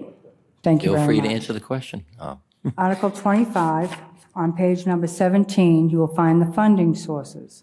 The funding sources for the network switches are 18971 from free cash, 13,810.29 from project number 01751, which was article number 27A27D from the annual town meeting of 5/2014 integrated financial software. The second item for the capital projects, which is a $71,000 request, is free cash of $61,210.80, with the second funding source being project number 10426, $9,789.20, which is article number A9G from the special town meeting of October 2020, DPW escape and repair project. Thank you so very much. Okay. Well, thank So- you. Yes, Lisa. Thank you for that. I can read that number in the page, on page 17. What I'm trying to understand is these, what you have noted as projects in here are from, is that part of, so if that's not free cash, which is a turn back, is that part of the $12 million that was sitting on the books that didn't get closed? I'm just trying to understand how that works, the previous money. As per the sunset clause, we have a number of articles that are outstanding that we can use those funding sources to fund other projects. This falls into that category. For the projects, not free cash. Free cash is very, very specific, and identified here is the amount of money that will be coming from free cash to fund these two projects, in addition to the two new projects, and the funding we have available to transfer from projects that are no longer active, so we don't have to take additional funding from free cash borrowing or any other avenue. So if I might follow up on that, I'm not only asking for myself, but I'm asking for the public who asks me these questions as well. So for other previous projects, is that, so like if we have an article this year and because they build in a contingency, there's leftover money? I'm trying to understand that, how that. It's from whatever money was not spent on a project. It could be from a contingency. It could be when these articles were voted, which were almost 10 years ago, that the estimates were too high. You didn't get the documentation of a clearer estimate at the time. It could be the project changed on something specific, came in under budget. Okay, so one further question on that. So that money does not go into, I'm sorry if I'm upsetting you, but I'm trying to learn too for the public. So when that money, does that money not go into the general fund, or it can go sitting from where it is unspent once it was appropriated? Well, what I can explain is that the town meeting, legislative body are the ones who vote this information. When you vote a project, it goes into a special revenue fund or a special project fund. It stays there until that project is closed and or reallocated out. It is not in the general fund. It is a separate capital project account, and it stays there until it's completed. Now, something else is, I understand we want to be educated on what we do and how we do it. However, a little bit of education, if you would be more than happy to come meet with the town manager, and I'd be more than happy to explain how these things work so we don't take up valuable time in these meetings. Thank you. Excuse me for the point on that. So I'm doing this for the public as well as for myself, because the public has a right to understand this as well. So when you say reallocate, so that a reallocation can happen at the behest of, what is that, the town manager and the financial director, as opposed to the legislative body? I'm going to interrupt you. It gets Thank voted you. by the legislative body because town meeting will vote this. Okay, so this is a suggestion by the leadership. that Town meeting then will make gets- the ultimate Got it. decision on this. Thank So, you. Okay, you're very welcome. Arnie, do you have a question? Yes. This is just a question. Is this a recurring type of thing where you buy this set of switches and other equipment on a every 5-year basis? Last time we Finance Committee met with your department, they needed a battery Yeah. And they said that has to be replaced every 5 years because that's its life. Is there any way we could budget this so you take 1/5 of it, put it in your budget, we save the money in general fund? Is there any way to do that so that you don't? Actually, Arnie, it's a capital expense. So I have it on the capital plan. We have it segmented out. So I think the last time I did this was 2017. And the last time I did get the grant, and I'm hopeful that I will get the grant this time, so that we won't need this article, but I do plan for this. Unfortunately, the battery from over at the high school, that had never been replaced since I had been here. So I don't know if the quality of them they're not as well made as they were before, but that will also be something that we'll budget for in the future. Now, this was just a curiosity I know. question because it's coming. Yeah. So we're proactive about that. That's why, we want to replace them before they reach end of life. Thank you very much. I appreciate your time. You're welcome, but I will get that grant, hopefully. Thank you very much. Linda? Thank you very much. Just a question. Last, Mike. It'll last like 6 or 7 years. Okay, great. Yeah. And is that across all departments? I have 2 firewalls here. We have one over at the police station. We have one in Town Hall. So the one at Town Hall is everybody's behind that firewall on the municipal side. Yep. But we also have, it's for each firewall, I have 2 boxes. So I have a replacement. If one goes down, one automatically comes in. So it's 4 boxes. Okay? All right, thank you for that. Any other questions on Article 25? Heidi? Are there updates that happen automatically with the firewall with this company, or is that something somebody here does? Yep. No, actually, and you'll notice in my budget, we have 24/7 monitoring support that I pay for. It's a hefty price, but it's good for security. So yes, it's monitoring. They do the updates. Yeah. And that's one of your annual? Yes, that's in the recurring expense. And then 2 of them, actually. Thank you. And then New Era Technology, is that a company that we've worked with before in the past, or is this a new company? No, we've worked with them with the past. They help us. They help us out quite a bit. And the schools, yep. Okay, thank you. All right, thank you for that. Dave, you have a question, Article 25? Actually, all my questions did get answered by other previous speakers, except for one. It looks just like a typo. Either we added a 4 to, this is on page 2, item number 1, network switches. The funding source project 01751 is either missing a 4 or note project 017451 has an extra 4 in it. I don't know which, but it's just one of those typos, just bringing it up.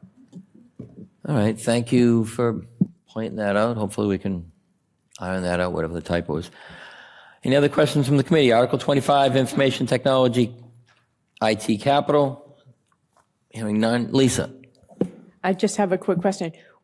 With regard to these projects that are available for reallocation, is there a summary of all of those? I thought I saw some of them in our paperwork on the sunset that we're doing a closeout. Are these projects that would be subject to the closeout and that we're just using it before the closeout, or is that completely unrelated? So it's a twofold question. Do we have a summary of the projects that are available to be reallocated? And is it connected to the sunset list that I saw in our handouts? Reallocation of projects and the sunset list that is done every single day on where we are and what we're doing. So there is no comprehensive list that you can examine. Thank you. All right, thank you very much. Any other questions from the committee? Article 25, Information Technology Capital. Hearing none. Questions, comments from the public? Article 25, Information Technology, IT Capital. I think it's $151,000. Hearing none. Thank you very much, Trish. Have a wonderful evening. Thank you, Trish. I'm dismissed. Thank you. Have a good night. I hope you guys don't go too late. We're going to go to Town Accountant, page 12 now. Clarification for Mr. Laurie on the project that has one too many numbers. It is 01751. Yep. Thank you. So clarification, okay? Thank you. Okay, town accountant budget, page 12. Do you want to jump right to questions then, Biz? Or? Okay. Any questions from the committee? Okay. Page 12.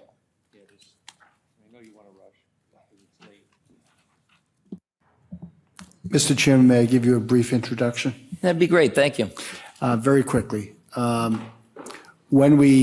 Mark and I recognized the serious degraded shape our balance sheet was in, we went on a recruiting tour to find 3 highly competent, municipally trained accountants. We first found Biz, the lady next to me, who not only is a trained municipal accountant, she's a municipal accountant instructor from Mass Municipal. We then recruited 2 town accountants who had achieved the highest level of certification. The reason we had to do that, Biz is full-time for the past year, and for the next year to 18 months is forensic in nature. Purely forensic, diving deep into the balance sheet of past years. I want to be clear, there's no question that our year-end closings that were audited on the income statements were fine. It's the balance sheet we're talking about, including these closed projects. She has worked well beyond 50 hours a week, getting us to the point where we ended up with $12.7 million in free cash, and we're probably about halfway done. The other 2 municipal accountants, if you haven't met them as members of the Finance Committee, I'd ask if you would stop in and introduce yourself to them. They're 2 very professional, very bright, nose down, do the work type of certified accountants. Their job is to make sure moving forward that everything is okay, that everything is perfect in terms of standard operating procedures, consistent with DOR and DLS guidelines. Now, the point I want to make is as we look at salary adjustments, both Biz and the senior accountant and the junior accountant in there were hired at below market values because we didn't have the money in the budget. After the previous accountant left and we recognized we had this crisis, we had to get people on board. Mark and I were committed to hiring the most highly talented people we could find who could solve the problem we have both forensically and in terms of operating procedures to avoid these problems in the future. In both cases, we brought them on with employment agreements with an agreement to pay what we had left in the budget and that we would bring them up to their true value as shown in your packet, market comparisons, in the next fiscal year. They believed us. They came here on a bet. I believe the 3 of them love it here. But we did make a commitment in the employment agreement. I don't want to mislead you. It's not an employment contract. But we wouldn't be in the position we're in right now financially if we didn't hire the best of the best. We did, and now we have to compensate them fairly. Thank you for that time, Mr. Chairman. Thank you very much. Any questions from the committee on the town accountant budget? Carolyn. Hi, through you. I have a question. Is it the increase in the FTEs because of the internal auditor that wasn't counted previously against this department's budget? Yes, that is true. Okay, thank you. That's what I thought. I wanted to make sure. Well, thank you. Any other questions from the committee, town accountant budget? Chet? Thank you. Excuse me. Thank you, Mr. Chairman. Thank you, Chief Finance Officer, Biz, or whatever. I know. Never mind. I just want to ask one question. Okay,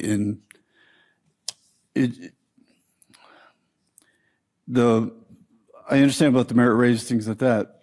My question is, did you volunteer for the 6-day work to speed up the process of this the accountant office, or was that? I guess I'm asking, was that your decision, or was that brought up by the town manager? It is a mutual decision, as we needed to make sure that our books are running appropriately, and then we could close the books on time and get our recap done. And there are days that I am here, and currently I have a situation. Yesterday I worked at home for 3 hours before I came in, and by the time I left here, I had a 10, 11-hour day.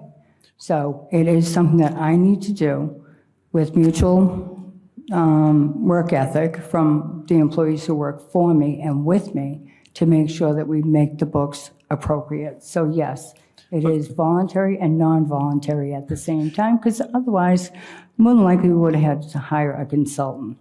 No, I just want to say I appreciate your dedication and giving up your Saturday for the town. And that's basically what I just wanted to say. And we appreciate you. And I just hope you don't get too frustrated with all the questions and things like that. We desperately need your advice. And we appreciate your advice. And that's what I have to say. Thank you. Thank you, Chet. Thank you very much. Your comment is greatly appreciated. Thank you, Chet. Any other questions from the committee? Town accountant budget. Part of the Article 14 General Fund Operating Budget FY26. Dave? Yeah, through you, Vaughn. Thank you. Thank you very much, Biz. My sentiments are the same. It's appreciated. These are sometimes harsh, it's a harsh kind of thing to talk about money. You're talking about personal matters. If you go into public life, you got to have the, stomach to do the public thing, right? So I appreciate the fact that you do. On the line for program administrator, it says that it's a contractual agreement, and it's not going to be under a collective bargaining, but it's a contract that's non-collective bargaining. Like what kind of agreement is that? This particular employee is part of the THEA contract.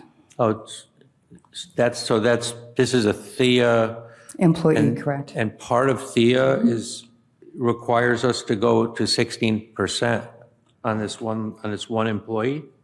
On this one employee, we did have a mid-year increase to bring him up to market value because of the amount of work he had been doing. So he was paid 55, and we have brought him up a little bit higher, and we brought him up to the value of 65. He got a 5% raise, I believe it was, in 2025. I can confirm that value for you. So what is he doing differently than he did before the coming up budget or since the last budget? As most of you know, there's been a lot of change within the accounting finance office, and this person stepped up to the plate. He's taking on more responsibility. He's learning new data. He's becoming more valuable to the department, to himself, and to the community as a whole. So he has stepped up. He's doing more work, taking on more responsibility. Okay. If I may, Dave, I'd love to give you an example of that, if you'll indulge me. Okay. He's been here for a long time, never left his office, never spoke to anybody, just a beautiful guy, very introverted, very shy. When Biz came on board, she broke all the norms. What he would do is correct everybody's C- work.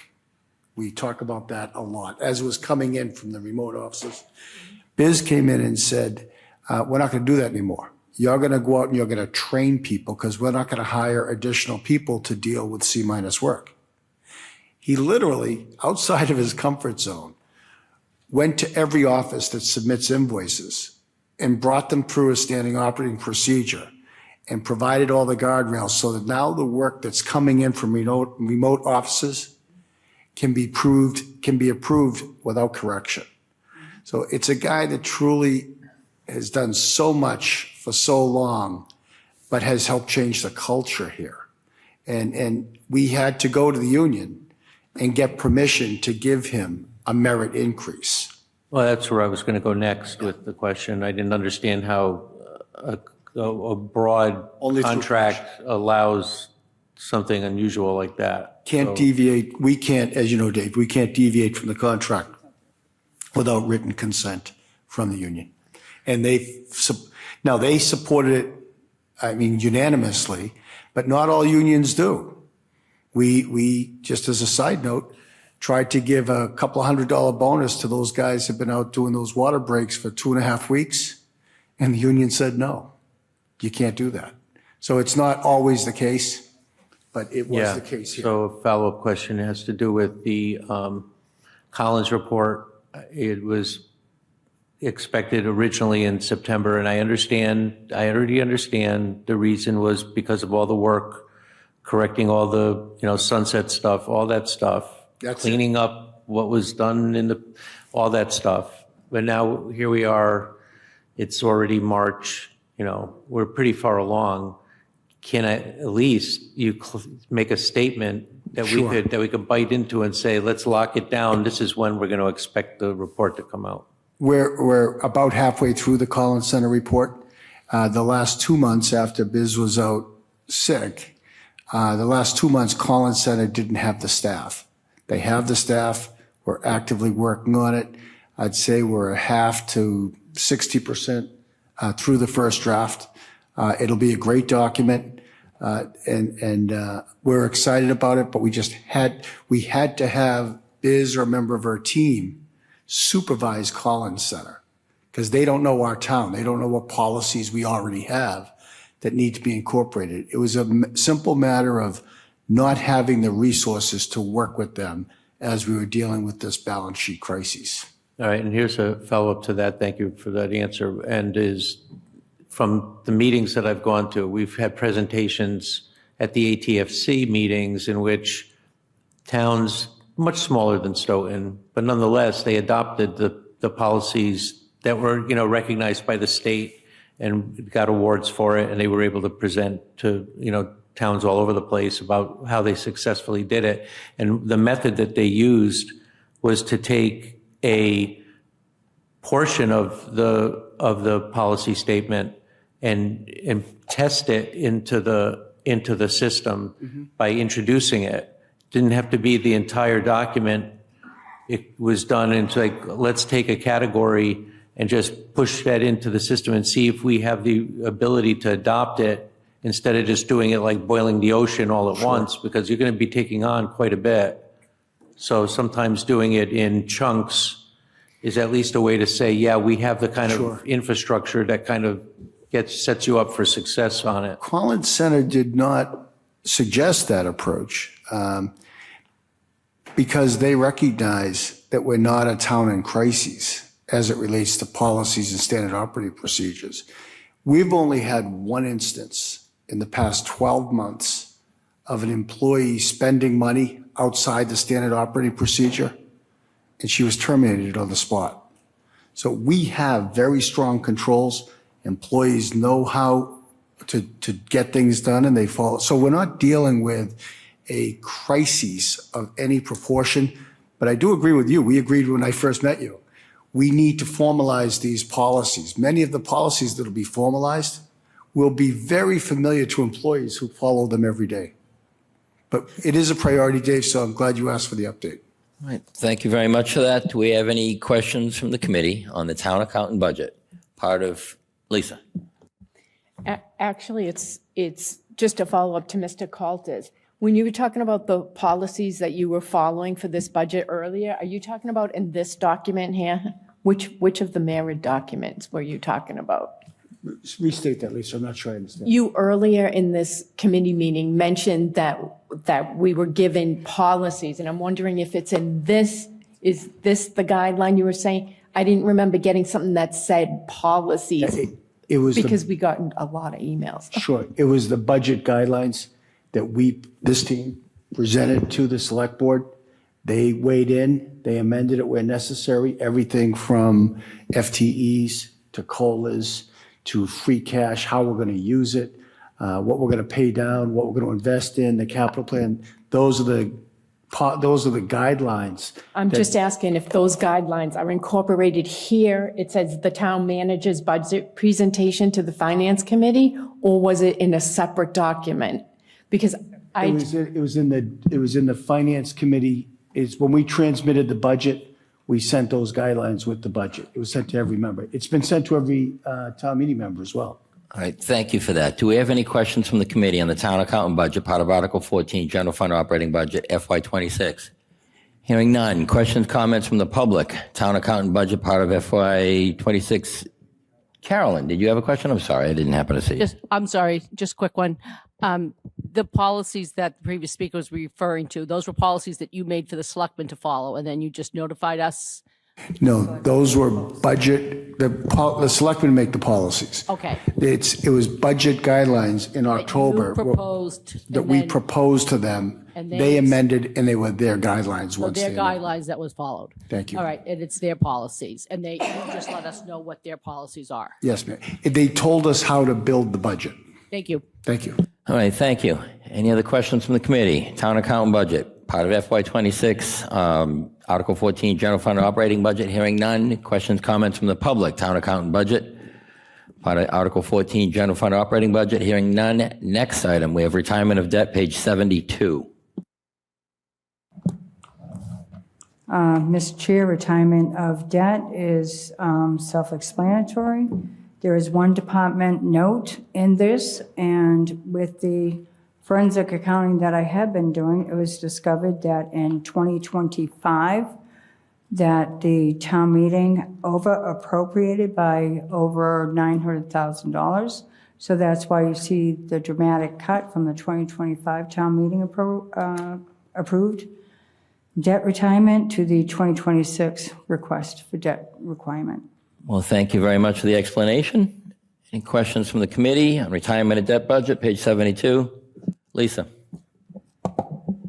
Hi. So this is funny because you said it's self-evident, retirement of debt. Retirement of debt to me means debt that's fallen off the books, but that's not the case here.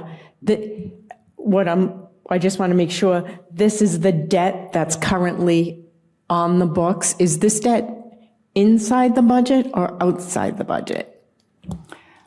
Quite simply, looking at the report, your debt is required to be classified as retirement of debt. That's our requirements that we have to do in municipal accounting. It's definitely different from what you're going to find in your own home or your own business. So we are following the requirements as set forth. Every single debt here is listed. The ones that you want to look at, which are outside of the budget, not outside the budget, but additional funding, is called excluded debt. Excluded debt. So the excluded debt that we have right now is for the school, and it's also for the fire department. It includes principal and interest. So with those, if you add those up, back those out, you'll get the debt that's within the budget. However, what we also have to be cognizant of is every time we go to borrow at a town meeting, that borrowing cost does not show up in your budget until we borrow the funds. So this coming year, I've got either $10 or $12 million proposed for borrowing. So that's not going to show up on your town meeting warrant as an expense for probably 2 to 3 years, depending on the project and when we need to borrow. So it's very important to be cognizant of that. One of the questions that I was asked by a member, I'm not really sure which one, and I think this came up the other night, what is our debt currently? We have 134 million and approximating outstanding right now. We have a potential $50 million of authorized unissued outstanding right now. So if you add those up, you've got a potential $184 million in outstanding debt right now. Excluded debt only goes to the school and the fire, which you will see in your packets that shows excluded debt as part of the taxation process. Thank you so much. Well, thank you very much for the explanation. Basically, these are debt payments we must make. Okay, thank you. Carolyn, do you have a question? So this is just more to make sure I'm understanding this correctly. So these numbers are the costs that we need to pay to service the debt for the next year. And this is what we used to call debt service, but you've changed the name to retirement of debt because that's what DOR likes. That is what it is. It's Department 710. Everything we do has a department number. Department 710 is retirement of debt. And eventually, you're going to see another number, but I'm not ready to change the chart yet, which will be Department 711, which is interest on debt. All right, thank you very much Thank for you. that. Dave, you have a question? Yeah, thank you. Thank you, Vaughn. How much of the debt, not including the excluded, take away the excluded, how much of the rest of the debt coming from enterprise accounts versus, because I'm trying to understand if enterprise debt is considered part of the general fund, or is it part of the operating budget, or is it outside the operating budget? Quite simply, an enterprise fund is self-sufficient, and they are responsible for their own expenses. So therefore, any debt that is attributable to an enterprise fund belongs in the enterprise fund and has no impact on the operating budget. Thank you. And that's true even if the town is backing the debt that's part of that as well, right? I mean, at the end of the day, the general fund is the backing of that. If there was a shortage, if they didn't have enough money coming in on the enterprise account to cover the debt, the town's obligated to support that through some kind of a transfer of some kind, right? There has to Well, be. at this point, you're speaking hypothetical. Yeah, I am. If yeah. the town got into an issue where the enterprise funds were not solvent, then it would need to be addressed. But at this point in time, it's not something I can address in a hypothetical. Right, so Thank you for that. When we calculate then, like, when we do the math of, what percentage of, how the DLS, they publish, here's your percentage of debt to general fund. Are they counting the enterprise debt in that calculation, or is it not included in that measurement that they give us? You appear to be knowledgeable as to the websites as to how you get these ratios. And if you look at the website, you will see that general fund debt, enterprise debt, so they're totally separate. So the ratios that the DOR has, that's based on what's being recorded on our Schedule A. Thank you. Thank you very much for that. Any other questions? Retirement and debt budget? Hearing none. Any questions or comments from the public on the retirement debt budget part of Article 14, General Fund Operating Budget for FY26? Cynthia, please identify yourself for the record. Cynthia Walsh, 1096 Park Street. When I think of retirement, I think of when is this meeting, when is enough enough? It's after 10:30. Thank you very much for that. Any other questions or comments from the public on the retirement and debt budget? Hearing none. No, I'd like to make a Stated- motion to continue our public hearing next Wednesday. Do we want to do that, or do we want to continue through to see if we can get more of this done tonight? What's the Well, will of the committee? what do we look at? Let's take a look at it. You got 4 department budgets, and 1, 2, 3, 4. Kind of small department budgets. 5, 6, transfer. 7, 8, 9. Article 3 and 4 8 standard. articles. People have to ask the same questions on every budget item. I think we can go. We'll have to cover this at another meeting, though. I mean, Articles 3, 4, and 5 are standard. Theoretically, there's not a lot of questions on that. Actually, 3, 4, 5, and 11, if we can bang out the other stuff on the budget in the top, I'm thinking we can get 3, 4, 5, and 11 done pretty quickly. 18, 19 are almost stacked together anyway. And then 49 tax repayment, I wouldn't imagine that'd be much to that, just my opinion. What's the committee want to do? We have a motion and a second on the floor. So if you want to continue this to a different night, we'll have to catch up with the other stuff the other night too, or we can try to stay another half hour and maybe get more of this done. If we continue it to the next public hearing, it just goes on to next Wednesday. So We do, yes. We have, so it'll stack up behind it. So All right, so what is on tap for next week? Can you make room for it? And how many weeks after do we have available? we're going to have a special town meeting, public hearing stuff after that too. And that has to be published at the same time as the annual warrant, when the warrant? Yes, so that's why next week we have schools, and on Wednesday, and then we will have Cedar Hill, a couple other things on Thursday. With SMAC, a couple other things on. Through some you, of- Vaughn, is there any way where you can push the school out a week and just continue this and just move the No, school? because we have to get the special town meeting done too. Because it's going to be a special within the annual, so it has to go out. So we need to get all that done, so we can't roll That's it. why I'm suggesting moving the school, just continue this and then we can do the special. We can't move the school back because we still have to do the special after. We need to close this out to move to the special. So we close this out. We close the school, which is part of all this. We close the school, Cedar Hill, SMAC, all the other stuff that's for Thursday. We close all that out. Then we have the public hearings for the special. Then we close that out. We can't do a concurrent hearings? We've already got the stuff advertised for the schools and the other stuff. So it's already You been already noticed. advertised the schools? Yeah. Yeah, it's It already. has to be. It's next Wednesday. It has to be 7 days. Well, I saw it. I didn't It's see an out. agenda yet, but all right. So if we stop talking about this, we could theoretically get some more done, or What's the end date? When's the deadline for getting everything done and wrapped up with our votes? When do we have to wrap Can up? we finish Hold it? on, hold on, please. What's our deadline to wrap up everything, get our votes in? I'd have to look at the calendar again to determine that. Because we might have to triple up dates in a week. Instead of going 2, go to a third day.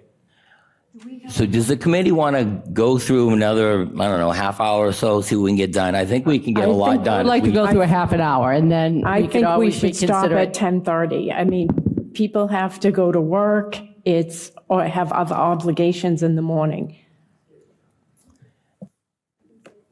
Mr. Chairman, we probably could have 3 of these done. That's what by the I time we was have kind this of thinking. Discussion. Yes. We already have those scheduled. No, just next week. We'll have the 19th and 20th, because if we get this stuff done and we get the 12th and the 13th done, we can get our votes done probably the 13th or the 19th. And then we can start the special on probably the 20th, and then we can get all that stuff done. That's why it's, So if the committee wants to see what we can get done, we can move this along, or what's the will of the committee? What's the overall? I don't mind staying for 30 minutes, but people need to watch their questions and stay focused on what we're here for instead of rattling on about stuff and making us stay this late in the first place. Okay, So I'm going to rescind my. okay. You're going to rescind your motion? Yeah, but we're out of here at 11. Half hour from now? What is it? 20 minutes. Okay, so we don't want to stay till 10 past 11? No. Okay, well, it's half hour. Are we looking at a half hour? 11:08? Okay. State assessments and charges. Page 73. Mr. Chair, what you will see now is in previous years, you had net cherry sheet as part of your budgeting aspect. For a level of clarity, it is now included in your budget, how much money the town spends in state assessment and charges. The state gives us, let's say, $30 million. They're going to take away $5 million for services that they provide to us. And each one of these are county tax, sped assessment, which is, all these are required by the state. We don't have an option on these. Charter school assessment, retired teacher, health insurance, mosquito control, air pollution, Old Colony Planning Council, RMV surcharges, metro area planning, regional transit authority, and school choice, for a total of $5,197,682. And if you, just to cut to the chase, if you look at your summary for the, one second, the general summary, which is in your packet, it will show the actuals on the summary report. It will show receipts from the state for cherry sheet aid at $34 million on the left-hand column, and on the right-hand column, you're going to see the state and county assessments. This is not something that typically we can vote because it is assessed by the state. Thank you so very much. You're welcome. So these are mandatory charges we must pay. Exactly. Thank you. Questions, comments? Any questions from the committee on state assessments and charges? Hearing none. Questions from the public? Questions, comments from the public? State assessments and charges. Article 14, general fund operating budget, FY26. Hearing none. Next item. Retirement contribution, page 75. Right. Retirement contributions, as we know in FY 2025, that was under budgeted, and we made an increase at the November town meeting of $379,000 and change. The FY 26 is based on a 5% increase on gross costs and not discounted rate. However, we got the new assessment, which I believe I have sent over to the committee, that it's $8,684,791. And to be clear, note number 2 is that the allocation was received on January 22nd, 2025. And how this comes about is when people work for us, when they retire, it's part of the benefit is we have to pay for the pension contribution to Norfolk County. The employees also pay part of the contribution on payroll deductions. Thank you. And this is required by law to pay this, so. We have no choice but to pay it, correct? Questions from the committee, retirement contribution, page 75. So this is mandated by law, we must pay this, it's not optional. Questions from the committee, retirement contribution budget. Questions, comments from the public, retirement contribution budget, part of Article 14, general fund operating budget. Hearing none. Next item, unemployment compensation, page 75, bottom part. This is also required, isn't it? I'm sorry? This is also required. Unemployment, is that what Yes, you're asking? yeah, Yes, it's- unemployment, we always budget for $50,000. That goes up and down, and this is a safe number to use. And it's not recommended that we change this whatsoever. Thank you so much. Thank you. Questions from the committee, unemployment compensation budget. Hearing none. Questions, comments from the public, unemployment compensation budget, part of Article 14, general fund operating budget, FY26. Hearing none.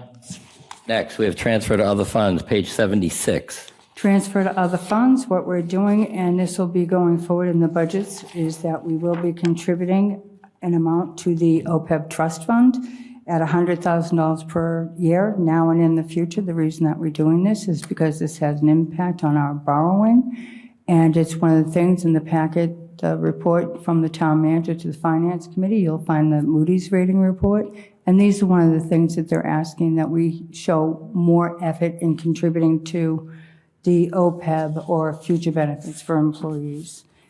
All right, well, thank you very much for that. So by doing this, it reduces our borrowing costs going forward. It will help increase our Moody's rating, which is very Help our important. borrowing rates decrease. Okay, questions from the committee, transfer to other funds, page 76, OPEB. Dave? Yeah, through you, Vaughn, thank you. And 100,000, that's the number that is based on what? Is that based on the size of our budget, or is it, what's the basis for the 100,000? The biggest basis is that the Moody's rating was not happy that the town's only been contributing $5,000 to $10,000 a year for several years. You didn't contribute anything. They need to see an actual effort by the town to fund this.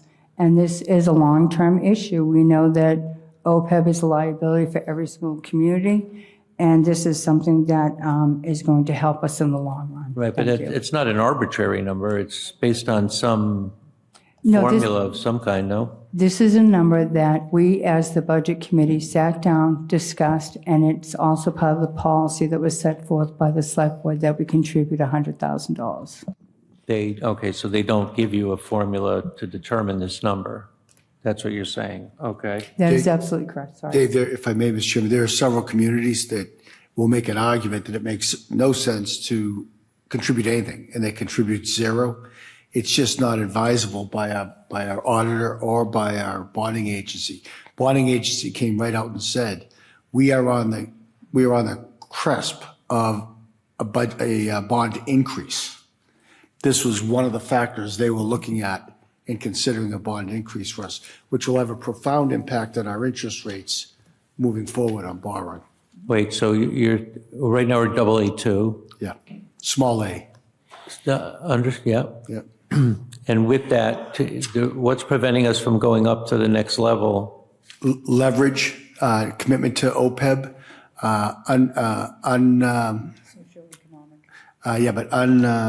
Oh, the undesignated fund undesignated balance. funds. We didn't have enough money in undesignated funds. We didn't have enough money in our reserve accounts. You'll see from the special town meeting warrant we sent to the chairman today, I hope, at least I asked for it to be sent to the chairman, so you'll all get it. We're making major recommendations to town meeting about those contributions, but I don't want to take any more time on that. Thank you very much. Any other questions to transfer to other funds budget, part of Article 14, general fund operating budget FY26? Lisa? So just to pick up on what the town manager just said, and it's probably a question to him too, when you were saying about part of the bond rating is the lack of money in the stabilization or reserve, is that word, those two words used interchangeably? Yes, maybe perhaps carelessly. No. They never said lack of funding, but what they did say is if we as a community can show more of a commitment to savings, You know that's all for me. That's we're what, going to be very pleased looking at the special town meeting warrant. But we're not going to talk about the special. That we're not going to talk about. We're not going to talk. all I want to be aware of is that, are we deciding as part of the select board policy, I didn't see it in here, is that we're contributing a percentage of our budget into a reserve fund? We were, because of business efforts, we're blessed with a very unusual cash position. And it is the guidance of the select board that we take a very conservative approach and make major contributions to our savings accounts. Okay, I'm just looking for something year over year. No. As a policy. It started this year. Thank you very much. Do you have any other questions from the committee? Transfer to other funds budget, part of Article 14, general fund operating budget, FY26. Hearing none. Questions, comments from the public? Transfer to other funds budget, page 76, Article 14, general fund operating budget, FY26. Hearing none. We will go to the next item. Article 3, accept and contract for funds for town roads. We have this on the warrant every year.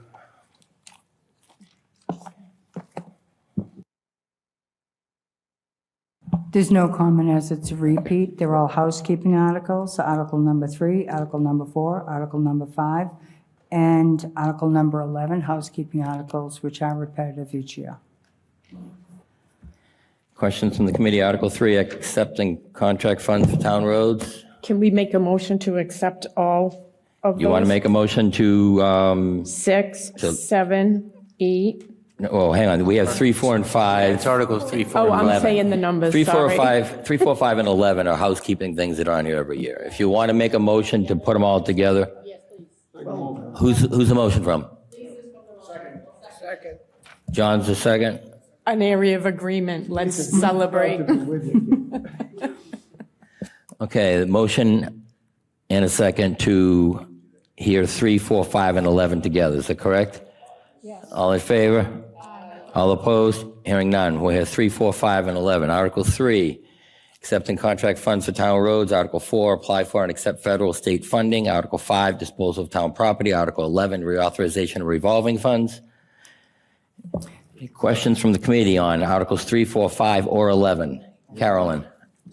More of a comment. I just noticed Articles 3, 4, and 5 are pretty much the same that we see every year. Absolutely. Article 11 has a couple of adjustments to spending limits. For recreation and went from 200,000 to 250, and the compost bin rain barrel went from 2,300 to 5,000. Correct. And those are the only changes. Those are the only changes. Thank yes, you. ma'am. You're welcome. Okay, any other questions from the committee? Articles 3, 4, 5, or 11?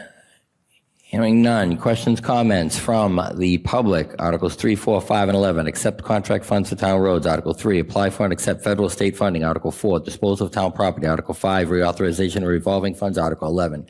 Hearing none. We'll check that off. We'll continue on. We'll go to Article 16, supplemental fiscal year 2025 departmental budgets. Do we have anything on this, Biz? Yes, sir, I do. Supplemental budgets for this year are going to include only snow and ice, as we are already in a deficit, of which I had notified the Select Board and the Finance Committee. The Municipal Modernization Act no longer requires a vote for us to go into deficit for this, so it was informational purposes that I shared with the committee. And we are anticipating a $500,000, we're requesting $500,000 going to snow and ice, although the snow wasn't a lot this year. It was consistent every weekend. So therefore, that is the necessity for this. Thank you. All right, thank you for that. Questions from the committee? Dave? Thank you, Vaughn. Yeah, I'm a little bit upset that we have such a high number. I got to tell you, there was hardly any snow. We had some cold days. It landed on the weekends, whoever's giving the approvals to send sand and salt out there, they have to be a little bit more judicious about whether or not they really have to send that much salt and sand out there. That's a very big. This is a public safety issue. If there's any debris, any issues on the roads, we will be legally responsible for not taking care of our roads. Let me expand upon that, Dave. The decision in many cases is made by the police department. So when the police department, if the DPW is not already dispatched, as soon as the police department calls and says the roads are icy, we have a statutory requirement to respond. I'm just as upset with you. I thought it was overkill, but I learned that we are directed by public safety. All right. Thank you for that. Any other questions from the committee? Article 16, supplemental fiscal year 2025 departmental budgets. Hearing none. Questions, comments from the public? Article 16, supplemental fiscal year 2025 departmental budgets. Hearing none. Next item on the agenda, we have Article 18, create a capital stabilization account, general fund, non-enterprise. This is a two-part article. Do we have a motion to combine Articles 18 and 19? Okay, Carolyn and Diane's the second on there. Okay, Article 18. 18, create capital stabilization account, general fund, non-enterprise. Article 19 is deposit to capital stabilization account. And the purpose, I'm sorry, did you want to? All right, the purpose of creating the stabilization fund is because we do have an awful lot of excess free cash, and we are trying to plan for the future. So what this will do, it will allow us to have a capital stabilization fund. And with that, you have to vote the stabilization fund before you put any money into it. We would like to put $1 million into that stabilization fund, and we have capital purchases that we don't necessarily have to borrow for. We will have funding available. It will be part of our guidelines and policies going forward that certain percentages of our free cash, et cetera, go into certain stabilization funds. So this is the start of that process. So in essence, this here is to put some money away, so down the road, we want to borrow for capital equipment because we have cash now. Exactly. Thank you very much. Any You're welcome. questions from the committee, Article 18 or 19? I do. Lisa? After Lisa. Hi. So I thought we already had a general capital stabilization. Do you want to take something first? If you don't mind, we have several stabilization funds. We've got a general stabilization fund, which is for general purpose. This one is establishing a capital stabilization, which can only be used for capital. We also have a building stabilization fund that can only be used for building purposes. So this is called special purpose stabilization funds. So we're trying to put money away for the future so we can actually save and be able to provide the benefits to the community without increasing taxation by borrowing and taking care of the public as a whole. So we listened, and we are doing our best to comply with the requests of this committee and the townspeople. Okay, thank you. So then, in watching that DLS video, and I heard the gentleman say that generally speaking, it takes 2/3 of a vote at town meeting to put money into a general stabilization fund, and then to take it out also if it's a general. But then I heard him speaking about specific stabilization funds. Go ahead. If I may, this is a question for the moderator and legal. This would not be a question that I would be answering for you. I'm sorry. So that would be the best place to go, is at town meeting. Everything we put into a stabilization takes a vote, and those votes are the legal responsibility of the town moderator to advise the public as to what they would be. Okay, so if I could just take a moment to inform anybody here who didn't watch it, what they were saying from DLS is that if it's a specific stabilization fund, while it still takes 2/3 of the town meeting vote to put the money in, it would only take a majority to take it out, as opposed to a general. So I just want to be able to confirm that. And that is correct, and that is by the legislative body, just. Carolyn? Quickly, so we have 4 stabilization, well, we have 3, and you're proposing a 4th? We have multiple stabilization funds. I am proposing we have a trust fund is separate. That's not stabilization, okay?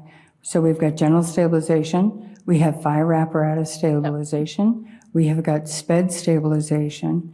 And this one will be the fourth one, which would be capital stabilization. So we have building, fire apparatus, sped, and the general. So Yes. the 4, and you're proposing the 5th.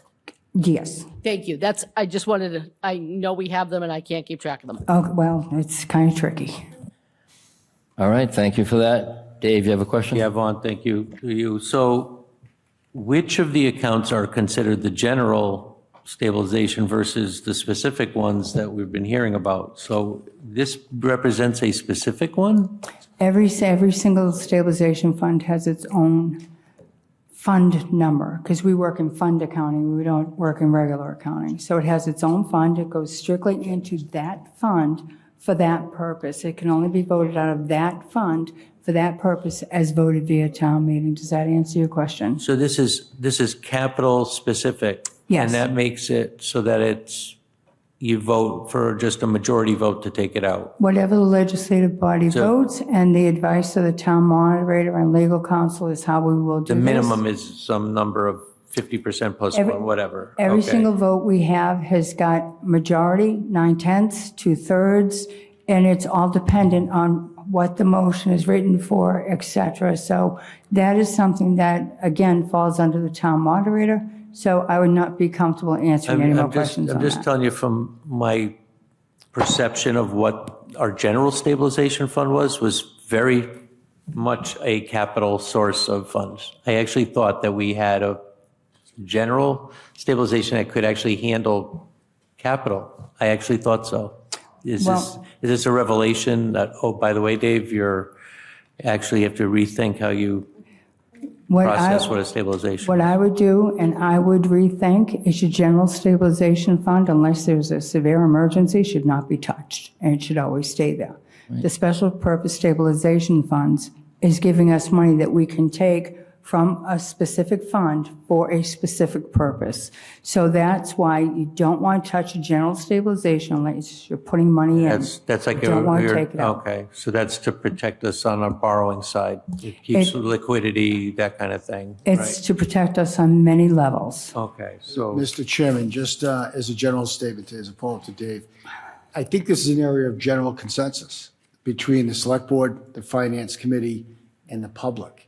What I've heard since the day I arrived is we spend every dime we have when we're not saving for the future. This is the most conservative of conservative approaches. It will leave us, without getting into any detail, with an amount of funds that are still available to us as an accounting holdback, or are still available to us even after all this is done as undesignated funds. Yet we have made historic, or we're recommending to the legislative body, historic contributions to savings account. In my view, and I'll leave it at this, the reason we like to see separate accounts, it's a management control system.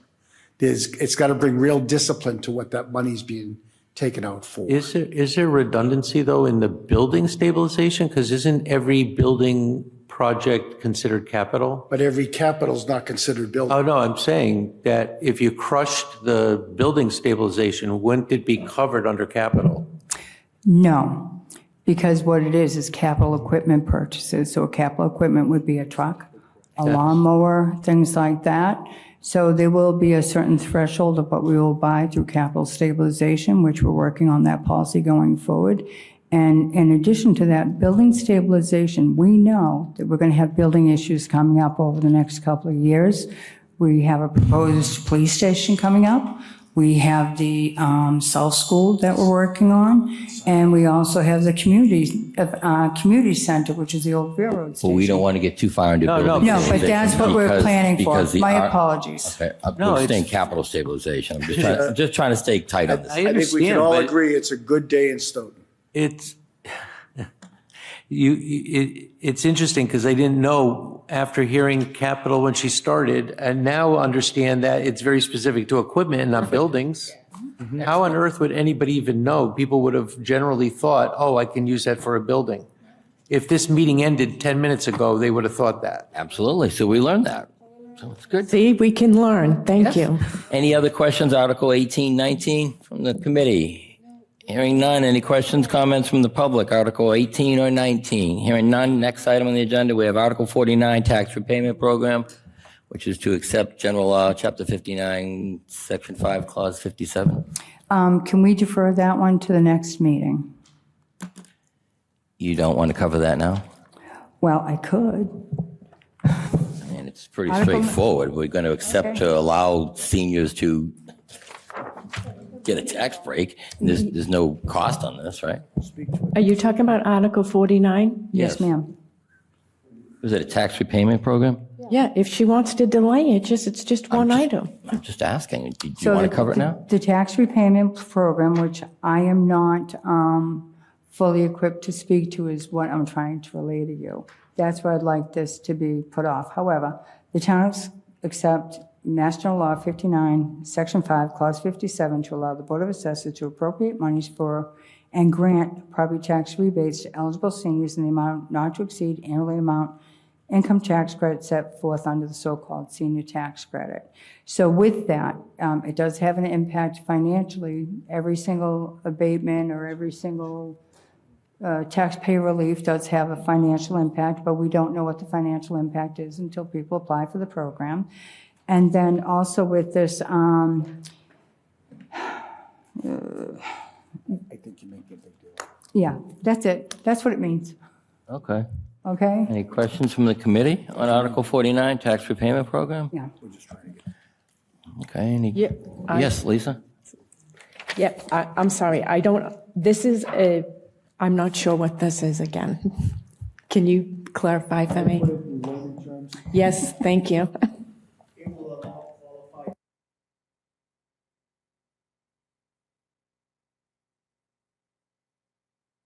So that's, okay, that's what I thought it was. So how is that different than the senior tax deferral program?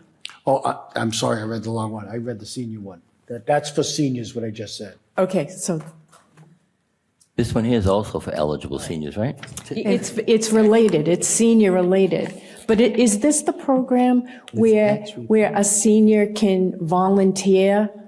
No, that's a senior work-off program, which is totally So separate. Can you clarify this one? Mr. Chairman, I think what Biz is saying, and now I get it. Let's postpone this We're one. postponed because we're not prepared to describe that one the way you deserve to have. it. Okay, thank you. Okay, we'll bring it back, I We guess. will be ready. Okay, I guess we'll, So do we need a vote to table? Make a motion to continue? No, well, do we have to table or not? I don't know if We're not we, ready to discuss it in great detail. Second. 49. okay. So you were heading it off at the pass. Motion and a second to table Article 49, discussion, okay. All in favor? Aye. Okay. All opposed? Okay. Okay, looking for a motion to Motion to continue continue the hearing. public hearing till Wednesday, March 12th, And Elliot's the second on 7 that? PM here, right? Yes. Motion and a second. All in favor? All opposed? Hearing none. Okay, looking for a Motion to adjourn? Chet, you're the second on that? All in favor? All opposed? Hearing none. This meeting's adjourned. I'd like to thank the public for watching.